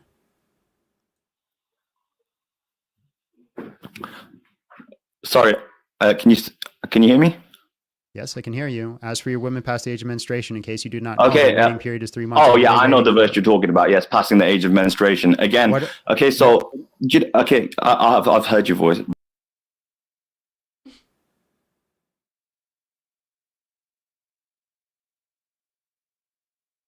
He's still going. I have a question. I'm just going to wait for him to stop and then we'll bring him back. What's your question? Well, he said that there's been no conflict, no nothing in the UK, and I was just wondering about the protest that happened on September 13th of this year, where between 110 and 150,000 people protested. Oh, crazy. I guess no conflict. We still can't hear you, bro. I'm waiting for you to stop talking so we can have an actual conversation because you're spurging. Yap. I could see the VU meters. I can't hear you. I'm waiting for you to stop talking so we can actually have a conversation because you're just spurging. Okay. All right. So I'm going to ask the question again, then I'm going to unmute you, and you're going to answer the question and not just go on a big spurge, right? As for your women past the age of menstruation, in case you did not know, their waiting period is 3 months. What are they waiting for? Oh, sorry. Am I allowed to speak now? You're allowed to answer the question. What are they waiting for? Okay, so they're waiting for them to reach the age of sexual maturity, where their sex organs, predefined biology, are ready to conceive a child, and we also take into account. Great. So they're waiting to be sexually ready. I don't need a long spurge. I just need you to answer that question. Okay. Okay, I'm just going to keep muting you because I'm not doing this thing where you go on a long tangent for 6 hours and we never actually answer the questions. Yeah, you ready? So it's for sex, right? They're waiting till they're ready for sex, correct? You're unmuted now, KDM.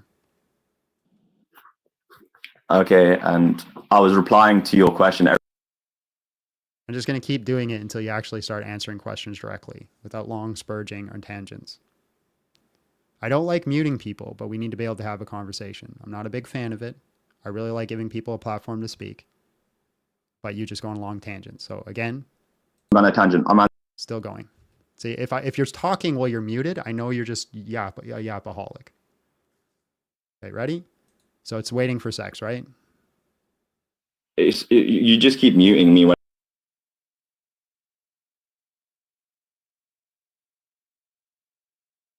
Okay, ready? We'll try again. It's waiting for sex, right?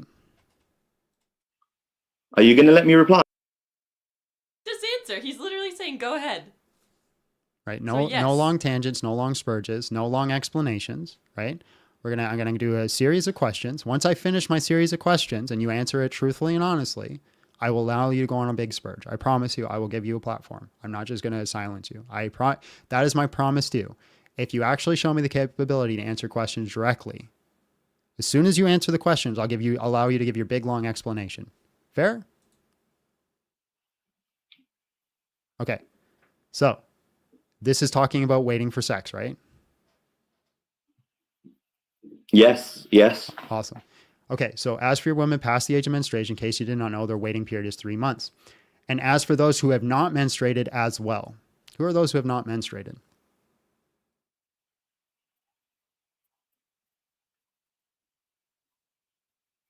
Am I muted? No. Yeah, what's your question? Who are those who have not menstruated? What do you mean? The people who haven't menstruated, it's clear as there. It says it there. Okay, as for your People women who past the haven't age of menstruated. menstruation, in case you did not know, their waiting period is 3 months, which you agreed they're waiting to have sex. And for those who have not menstruated as well. Who are those who have not menstruated?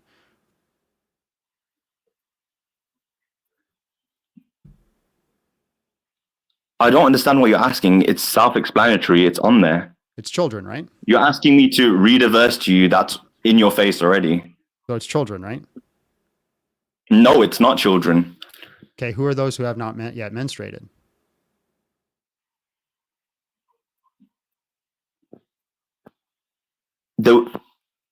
It's staying on there about the 3 months. It's stating that this is to make sure that within them 3 months, because sometimes people don't have periods. Sometimes there's like an interruption or there's something that happens and they have to make sure that this person is or is not indeed having their period.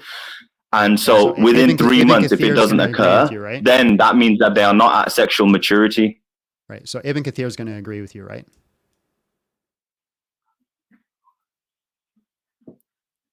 Because Ibn Kathir says it's the young.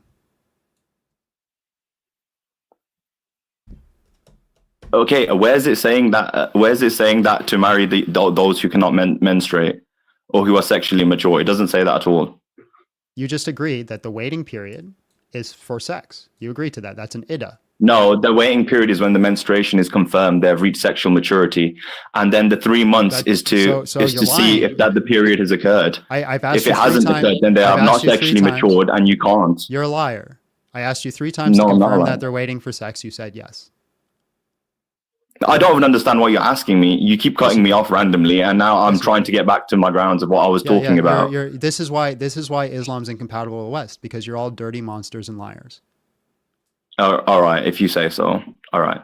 Well, that's the verse. You admitted it 3 times that it's about talking about sex, right? And then as soon as it says it's about children, you're backtracking and lying. This is why you're incompatible with the West. How am I backtracking and lying? Because now you're saying it's not about sex. That's backtracking. When did I say it's not about sex? I didn't even say that at all. I'd love someone to call me. I've never said that at all. What are they waiting for then? What are they only 2 things I've said is when they reach the age of sexual maturity, which is menstruation. What are they? Okay, the age of sexual maturity, which is menstruation. That was the age at that time in society, which was deemed suitable for marriage. Little fibber and liar, right? It says right here. You're a liar. What did I lie about? Many things. Okay, you lied about when you were talking to that woman about pregnancy and saying that a case doesn't happen 100 years. You just gave some random number off the top of your head. He conceded that I conceded. I admitted I was wrong. That's not a lie. Okay, and I'm not wrong because what have I said wrong? I've literally stated there. Right you're here, showing me the verse. I'm agreeing with it. Saying when they reach the age of sexual maturation. I'm going to show you how you're lying. In that time, obviously in. I'm going to show you how you're lying. The purpose of the iddah is the waiting period for shmeks after divorce. Not only does the tafsir confirm it is children, the fact they have an iddah at all, because it's about purity, inclines that they've already had shmeks. All right, so I can see you yapping. I'm going to just talk and hopefully you listen. I'm going to explain how you're lying. You just admitted right here, as for women past the age of menstruation, in case you do not know, their waiting period is 3 months. You admitted that's talking about sex. And then said, as for those who have not menstruated as well, that's talking about children as according to Ibn Kathir. Now you're saying that the standard is that they have to be past menstruation and be emotionally immature ready. Well, that's not what the Quran says, and that's not what Ibn Kathir says, which you just read right in front of you. So that's how we know you're lying. Go ahead.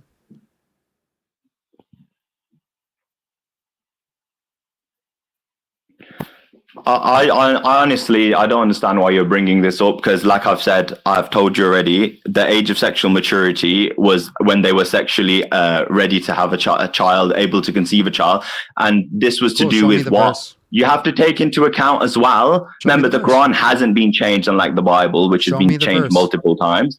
And in the Bible, in of itself, there was also child marriages. Modern times would class it as child marriages. And I encourage everyone who's listening to go look in the Bible. There are child marriages in the Bible. And this is because why? Why is this? This is because it's called... Show me the surah in the ayat that says that. You're not muted. Show me the surah in the ayat. Okay, and I'm replying to you right now. You've asked me about this verse, yeah. Okay, you know what? I kind of do concede, yeah, because I don't understand like the writing there. What I've been taught, and all my friends who are Muslim have been taught, and many people are aware of, is that in Islam now, even in Islam, it states that you have to follow the law of the land that you are in. You are not allowed to impose or force religion on anyone. It's stated in the Quran, that is. Where? And we followed the law of our land. And so in the Quran, it does state this sexual menstruation and that the girl has to be sexually mature. And this was for the times back then when there were people getting married at the ages of 10 and 11 and 12, etc. when they were sexually. We're just going to wait for him to finish. No, he's not listening. He's yapping. Okay. No, he's still going. Okay. Show me. Show you what? Everything you made a whole bunch of claims. Show me any of the verses or the hadiths that back that up. Because Okay, Sharia law. tell me which one to show you. Hold The on. one where we have to follow the law of the land. Still not The one done. where we have to follow. Still not done. Because the Sharia law, the encapsulation of what Sharia law is that it has to go off the Quran first. All laws are built off that. So show me where it says that you have to agree with the laws of the lay of land and you cannot impose your beliefs. Because if that's the case, Muhammad didn't follow the Quran because a lot of what he did was going and taking land from people. But go ahead. Okay, first of all, you said that Muhammad took land from people. So did the Christians. You had the what was it called again? All of the conquests, all of this stuff, yada yada yada. Even at the time of the Christians even did the Crusades and they killed Jews in the land of Palestine. So that again is just stupid. It's not stupid because I didn't make a claim that Christians didn't do that. Okay, nor did I make a claim that Muslims didn't do that. When did I say Muslims didn't invade land? You said the Quran says that you have to live off the lay of the land and you cannot impose your beliefs. And then if that's the case, Muhammad didn't follow the Quran. So show me where the Quran says yes, he did, because when the Muslims did the conquest, they did not force the religion on anyone. Even at the time when the Muslims took over Palestine, the Christians, the Muslims, and the Jews lived peacefully side by side. They were living peacefully side by side. No churches were destroyed. No Jewish temples were destroyed. Everyone was living side by side peacefully, and they were under the protection of the Muslims. Am I allowed to preach Christianity in AEU countries? Say that again. Oh, of course, yeah. They've got churches in the United Arab Emirates. They've even got synagogues in the United Arab Emirates. Of course you are. And you know, one thing I will agree with you on is that there is extremist Islamists. Hold on. There is extremist Islamists. Okay. Last one. If you keep just going on these long tangents, I'm going to kick you. All right. If I show you countries, AU countries with Islamic law that says it's illegal to preach Christianity or there's blasphemy laws against Islam, will you concede that you're wrong? No, I won't, because that's an extremist country. That's not Islam. That's like me talking about different sects. I guess I don't need the poll anyway. No. Anyway, I just wanted to ask, how is the law of the land decided? And if we get enough people to vote for their law, it will be the law of the land. That's literally the whole point of Charlie Kirk. Right. So the people saying that there are Christian churches in UAE countries, yeah, absolutely are, that are not allowed to put crosses on outside of their buildings, and they're not allowed to preach in the street the gospel. You're denying Christians a fundamental aspect of their religion, the Great Commission. To be a Christian, you cannot be a Christian and not participate in the Great Commission. Those countries do not allow the Great Commission. There's also blasphemy laws against Muhammad, where if you speak out against Muhammad and say he's a false prophet, you can go to jail. Well, what is a fundamental aspect of Christianity? It's denying the prophethood of Muhammad. Anyways, let's bring on the next guest. Hold on, let's do some super chats. We probably only have time for one more, eh? Yeah. Telling people they're a monster is a great way to make them stop communicating. Almost guarantees a complete disconnect between both sides. Well, don't be a monster, I won't call you a monster. Michael Evans, what about the gangs that are happening? Is that compatible with the West? I don't know what that is. The what gangs? I think something. Yeah. Grape? I did read it. Oh. That would be incompatible, yeah. The purpose of the Ida is the waiting period for the shmeks after divorce. Not only does the tafsir confirm it, is children, the fact that they have the Ida at all because it's about purity inclines that they've already had shmeks. The whole chapter is about divorce. It implies that they already had sex. It's a crazy concept. And yeah, that's how it's incompatible with the West. Right? The West primarily was built off of Christian values. And so anything that inherently goes against the Christian values is incompatible. What's going on if this thing is frozen? There we go. All right, let's bring up our next guest.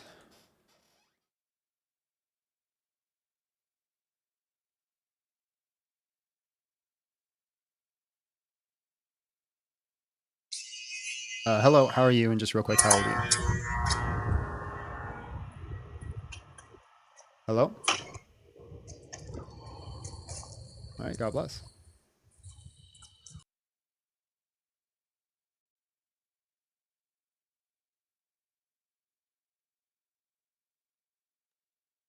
May Ololo. Hello, how are you? Just real quick, how old are you? Hello. Sorry, I need to. Okay, I can hear you properly now. Hello, Great. How old are John. you? I'm 19 years old. Great. Why did you hate Charlie Kirk? Well, first I'll say that I don't and didn't hate him. I disapprove of him more so. Okay, why? Well, I'm mainly concerned that both him and the people who spread similar ideologies have concerning parallels with the fascists of Europe during World War II. Okay, so he was a fascist. Can you define fascist for me? I don't think he's a fascist because Okay. it's a different movement. I think he shared certain beliefs that align with fascism. Okay, so just to be clear, so he shared certain beliefs that align with fascism. What are those? Yeah. Well, the fear-mongering of both immigrants and vulnerable groups in society, and also the fear-mongering against intellectuals in society, Okay, the such as fear mongering doctors. against these people. Okay, can you define or can you show me the criteria in which we determine something as fear mongering versus just saying that that's what we think is happening? Well, hold on, give me a second. Well, according to this dictionary, it's deliberately arousing public fear or alarm about a particular issue. So Deliberately raising alarm about a spreading particular fear issue. in the public. Okay, so is saying that Charlie Kirk is doing fear mongering, is that fear mongering? Not necessarily. Okay, what's the difference? Well, the difference is one is spreading fear and the other is a criticism of a person, an Okay, individual. so for example, the left says Charlie Kirk is a right-winged fascist or has fascist values. How's that not fear mongering? Because it's true. Okay. So fear mongering is only fear mongering if it's false. So this is a hard burden for you because now you're going to have to prove that what he says is one, false, and two, he believed it to be false. Well, I don't necessarily know if he believed it to be false, and I don't think that's important, but I do know that the things that he has spread are fear-mongering. Like what? For example, his views on immigration and his views on the LGBT community and Like specifically, his give me a views. specific example and quote. Hold on one second.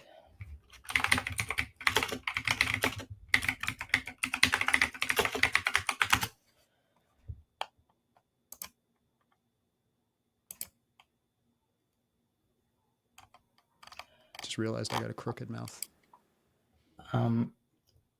Well, first of all, he's allied with Donald Trump, and he has taken many stances with him, and he's also criticized DEI and. So that's not a specific quote. Can you give me a specific quote of him fear mongering? I'm afraid I don't have any quotes on Okay, so hand. claims made without evidence can be dismissed without evidence. I will have to search for them. Hold on. Okay.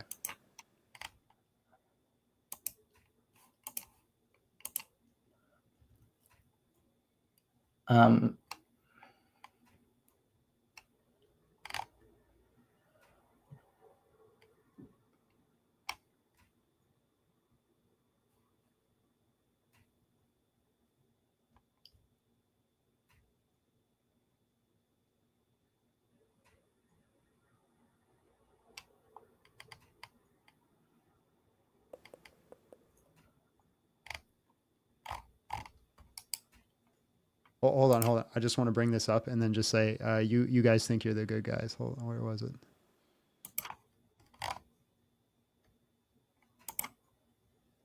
Imagine saying that to somebody and thinking you're the good guy. Just imagine saying that to someone and thinking you're the good guy. The only person that was good, because when Jesus Christ got crucified, he looked down upon the people who crucified them and said, Father, forgive them. They do not know what they do. You look upon people that crucify you and you say, put a 9mm in your mouth. That's wild.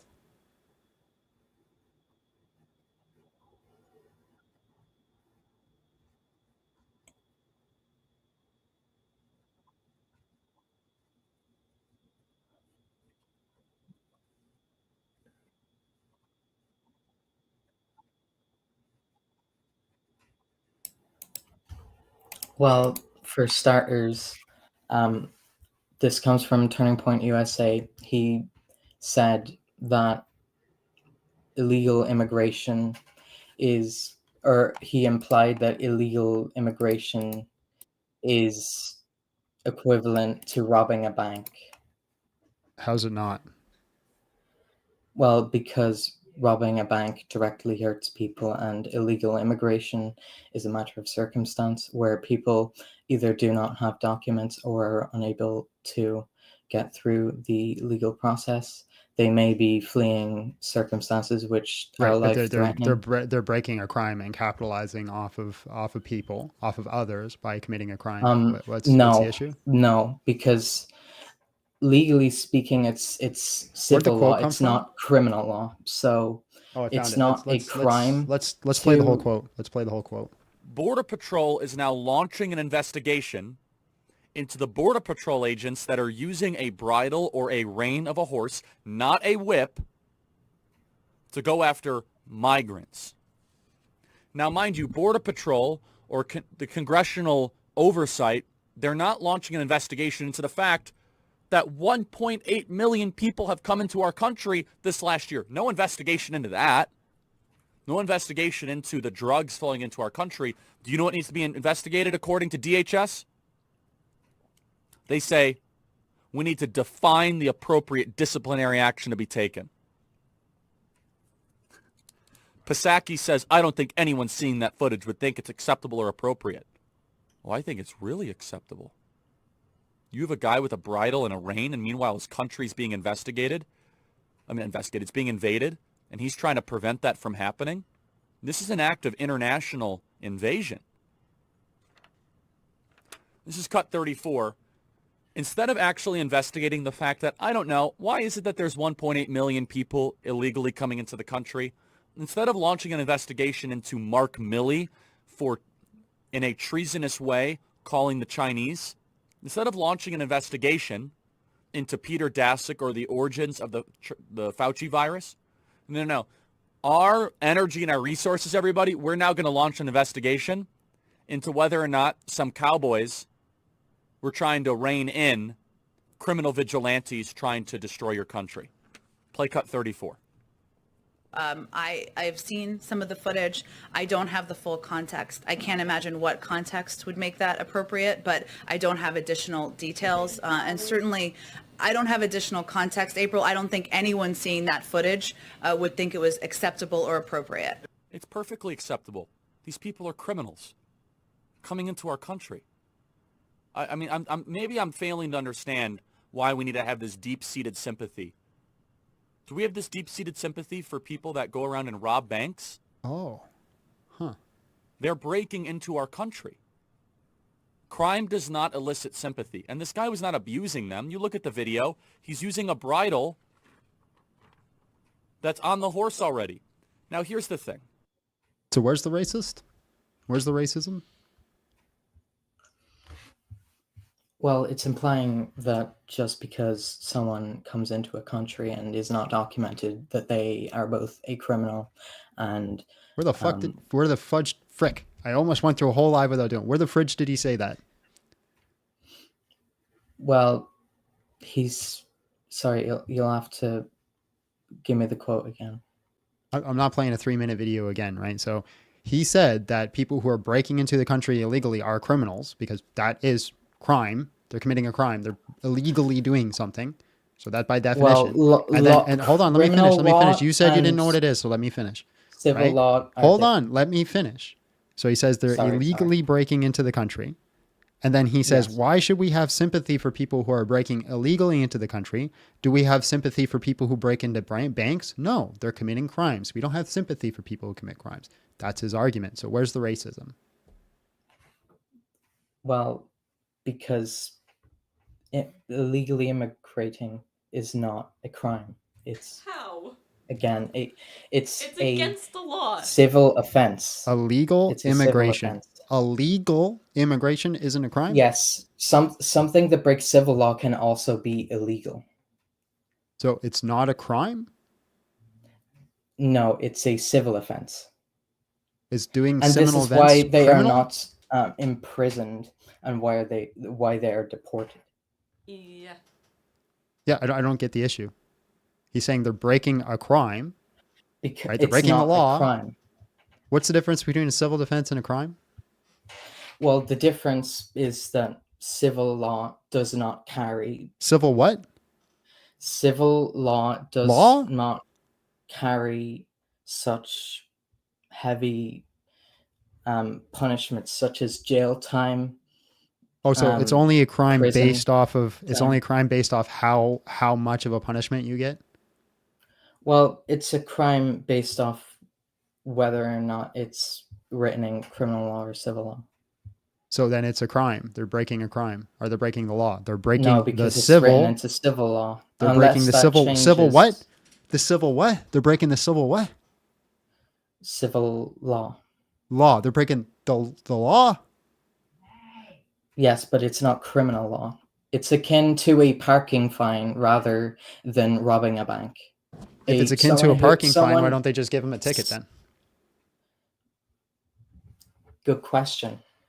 Why don't they? Lord Striker's listed Why are they calling undocumented migrants, or at least why are they comparing Hold on, them hold to on. I have a bank friend. I have a robbers? friend in the chat who's an actual lawyer. Does this for a living. He always tells us how much he spent on his degree. Lord Striker. Lord Striker. Is breaking the civil law breaking a law? Is it a criminal activity?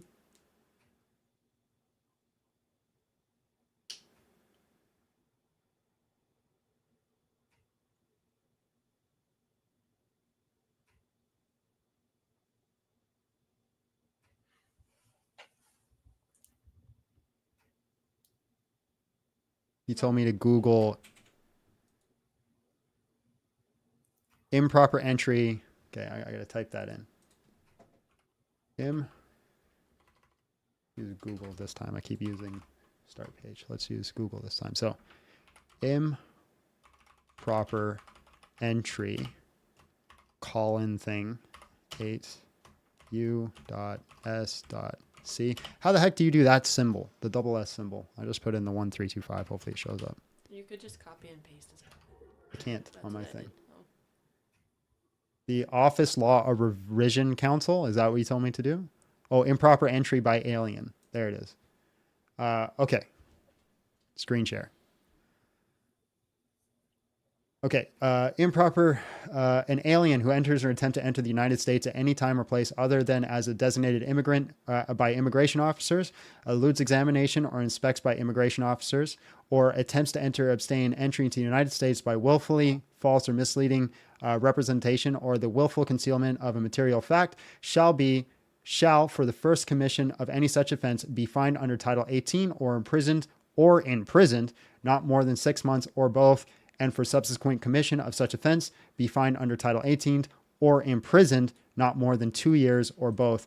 Any alien who is apprehended while entering or attempting to enter the United States at a time or place where other than a designated by immigration officer shall be subject to civil penalty of at least $50 and not more than $250 for each such entry or attempt to entry, or twice the amount the specific paragraph phase 1. In that case, an alien who has been previously subject to civil penalty under the subsection. Civil penalties under the subsection are in addition to and not lieu of any criminal or other civil penalties that may be imposed. Civil penalties under the subscription are in addition to and not lieu of any criminal or other civil penalties may be imposed. Any individual who knowingly enters into a marriage for the purpose of evading any provisions of immigration laws shall be imprisoned for not more than 5 years or fined not more than $250,000 or both. Any individual who knowingly establishes commercial enterprise for the purpose of evading or provision of the immigration laws shall be imprisoned not more than 5 years or fined in accordance with Title 18 or both. It seems like a crime to me.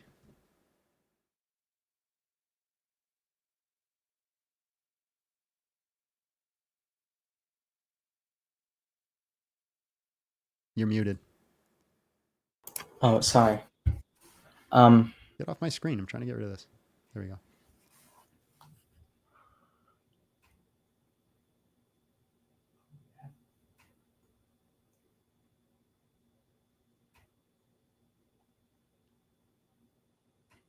Hello? Hello? Got anything to say?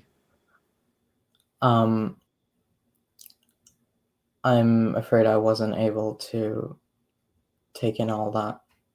All right. Well, appreciate your time. God bless. I don't think he was listening. He was probably looking something up else while I was talking. All right. With that being said, we'll call it a day. That's a good spot to mark it.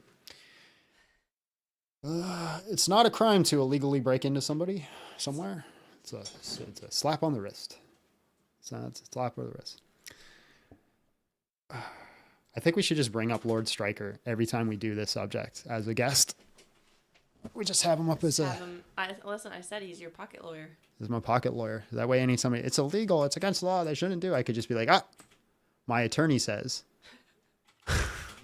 Last night, John was trying to argue with Apple over something. Anyway, I was like, listen, if they take our money, we'll just get Lord Stryker to come and sue them. Apple is so stupid. So I bought the freaking warranty on Apple for the product. And so like the warranty states, in the warranty, it states that if there's a damage to your device, you send it off and they send you a new one, right? And you pay the fee, the $50 fee or whatever it was. No. They didn't want a $50 fee. I had to put a deposit down on the new one. I simply just asked them a basic question. Why can't I send you my iPad first and then you send me yours? That way you don't need a deposit. No. We care about our customers. We need to make sure that you always have an iPad in your hand. You're never without one. I'm like, I can live without an iPad for a couple weeks. Right? I can live without one. I will send you my iPad. When you get it, you send me the new one. That way you don't need a deposit. They refuse. So either way, I had to put down a freaking $600 deposit that I hope I get back once I get the new iPad. They take our money. We're coming at them with Lord Stryker. But that was the most ridiculous thing. It just seems like a deterrent to prevent people from using their warranty. That's like it seems like what it's set up for. He says if we ever want him up, he's down whenever. Awesome. All right, we'll do a quick little prayer and a plug, and then we'll hang out on YouTube for about 5 more minutes if you guys want to come over there. Our Father is in heaven, hallowed be thy name. Thy kingdom come, thy will be done on earth as it is in heaven. Give us this day our daily bread, and forgive us of our debts as we also forgive our debtors. And lead us not into temptation, but deliver us from evil. Lord, thank you for this day and the beautiful conversations that we had. I ask that you turn it into something fruitful, into something good, so that it can help change hearts or minds into whichever direction. If we're wrong in our stance, correct us and put us on the right path, Lord, for we only want to do what is good and right in your eyes. So make it right. But if those that come against us are wrong, do the same thing for them. God, you are good. Forgive us of our sins. Continue to be gracious with us. Never turn your face from us. And give us all of us Christians opportunities to share the gospel in our own unique ways. I ask this in Jesus' name. Amen. In the name of the Father, the Son, the Holy Spirit. Hallelujah. God is good. Guys, go follow me. If you want to support my channel, you can support me on Patreon. Link is in the bio. We do daily Bible studies over there. We also give you guys exclusive content and access to the Hangout Lives that we do on Tuesdays and Thursdays. Most of the time, we don't always make it. That will be there for you if you guys want access to it or just want to help us grow. Also, make sure you become a member on YouTube. That's another way to keep us growing and keep us doing what we're doing and having these conversations. If you can't do any of that, if you don't have the financial ability to support us, perfectly fine. Just watch the videos, share the content, share it with your Nima, do whatever you need to do to just help us be more established into the world. I appreciate you guys. If you guys want to continue the conversation, we'll be over on YouTube for about 5 to 10 more minutes. God bless. Have yourself a great day. And it's at Big John Steele. Oh, before I go, we just hit 100 subscribers on the gaming channel. So as promised, we're going to start doing gaming content at Big John Steele Gaming. If you guys watch it, we'll keep doing it. If you don't watch it, I'm going to stop because this is one of those things where I didn't want to do it, but you guys coerced me. All right, God bless. To them, not to YouTube, Abby. I know. Okay. Okay. What a wild day, guys. What a wild, wild day. What a wild day. Did you do all the super chats? Did I do all of them? I think so. Oh, no, you didn't. You missed Gabriel's. Did I? How dare you? I'm sorry, Gabe. Oh, I got a few. Yeah, there's quite a few here I missed. Oh, we got a galaxy. That was pretty cool. There's not like a lot. You just missed that one. The age of consent. The age of consent in Western C, 4, 5, 6, up to 12. No. Charlie Kirk wasn't right, but didn't deserve to schmai. I mean, fair. Yeah, like we're allowed to disagree with people. Why am I so bright? What's going on here? We're allowed to disagree with people. That's perfectly fine. 1 out of 3 women smuggled by the cartel were raped. That's wild. That's wild. I don't see Gabriel's super chat, Abby. Oh, well, I will read them. I missed Lauds. Hold on. John, you won't get anywhere by calling people names. Oh, I found Gabriel's super chat. Okay. Yes, I will. That's funny because you were so nice. All you did was, well, I guess. I called one person a monster. She was a monster, though. My parents came to the USA from Mexico when I was a babe, but they put their heads down, worked hard, paid taxes, put me through university, and never broke the law. That's how you integrate into a community. 100,000%. 100,000%. That's how you do it, right? Moving into another country and another community shouldn't be an easy task. It should have some complications to it because there's a reason that you're doing it.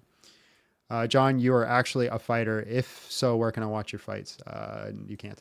Kevin Clark said, I'm in agreement with you. I'm trying to critique the guest. I'm not sure how much into politics you have been, so I was giving you a heads up.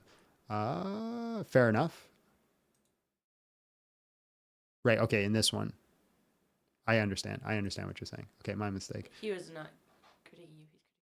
Yeah. It's very hard to read tonality in chats. It's a very difficult uphill battle that we always have to do as content creators. You guys get to see my facial expressions all the time. I don't get to see yours. Yeah, we got to 100 subs on the gaming channel, so we're going to be doing that soon. There was a message. I don't understand it, really. It comes in like a super chat, but it's just from a member. Okay. I don't know. But it says, you've mellowed out so much, John. I'm so proud to see the growth. Much love. And God bless you and yours. I think... I just did 1 day and I got growth. I got one good day. Let's see if I can stay consistent. I honestly think that the nice swear words is helpful. Because it's hard to be mad when you're like, listen here, you silly goose. You're really being a silly goose over there. I only did one. I almost got through the whole live and I only did one. I did one F-bomb. One F-bomb. The problem is with me and swearing is it's really just second nature to me. He did 31 years of it. And like my family all cusses all the time. Like my grandma swore like a sailor.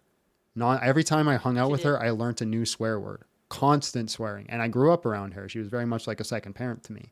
And that trickled down, right? My mom isn't so bad, but she still swears like just normal. My dad swears just like they all swore and they all did it around me when I was kids. It's just like second nature to me. Like swearing to me doesn't have like that triggering thing that it does for everybody else. It's just words. It's just words. It's just sounds. So I like, but I've learned that I won't be able to monetize as good if I keep swearing. So I gotta listen. If I gotta make that money, that moolah, I gotta adhere to daddy YouTube and take my spanking like a good boy. And call people ducking duckers. Mother truckers. Yeah, people loved it. It is just objectively hilarious. When it goes silly goose? Yeah, or like any other fake fun swear words. It's so funny. Silly goose. I laughed every time. I knew I would. Yeah, the first time I dropped it, you lost it. I saw that. You died. You died. It's so funny. Oh my gosh. Uh, Yeah, Silly Goose, I'm going to put right in my repertoire. That's probably going to help me quite a bit. When am I streaming next? We'll be live tomorrow, most likely, but if not tomorrow, for sure on Friday. I thought you were going on. No. No, because he has to do it when we go to work. Oh. Yeah, so. There you go, Striker. He's not doing it. I'll be on next live the 29th, which is a Sunday. So. That will happen. That'll happen. October 29th? Yeah. That's a Wednesday. What?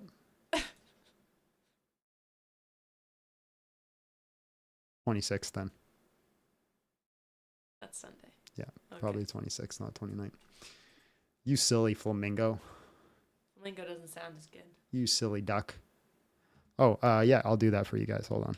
Money, money, money, money, money, money. I got ear tips, new ear tips in today. It fits a lot better, but oh my God, is the bass so heavy in them now? It's like, so I'm hoping when we get the preamp in, which I still want to talk to Funky about, when we get the preamp in, that'll fix that issue. If not, I might have to steal those headphones back, Abby. That's okay. Might have to. I was happy with my other ones. Those are way better though, right? They are nice. They're nice. Yeah. I wanted the in-ear monitors because it's just a better look for a stream than having these huge honking, clonking things on your side of your head. Yeah, that lady did not appreciate the Linda thing. Yeah, she started calling me Roger and stuff like that. I just can't handle. I cannot handle. Well, I knew it was going to be bad because she came up and was like, he just really made my nervous system not very good. Oh, I guarantee she manifests. I was manifesting my new house. I just want to, there's an eternal joke between me and Abby on that. I was just manifesting my new house. And like, I just know, like, if I just really like feel it inside my heart and my soul, like it'll happen. And I know God is good and he just forgives us all. And he's just so gracious and kind. And he's just like so loving. And he affirms everything that I do all the time. And like, abortion's wrong for me. I just want you to know abortion's wrong for me. But listen, sweetheart, if you want to kill your little precious little sweetheart angel baby, who am I to say you're wrong?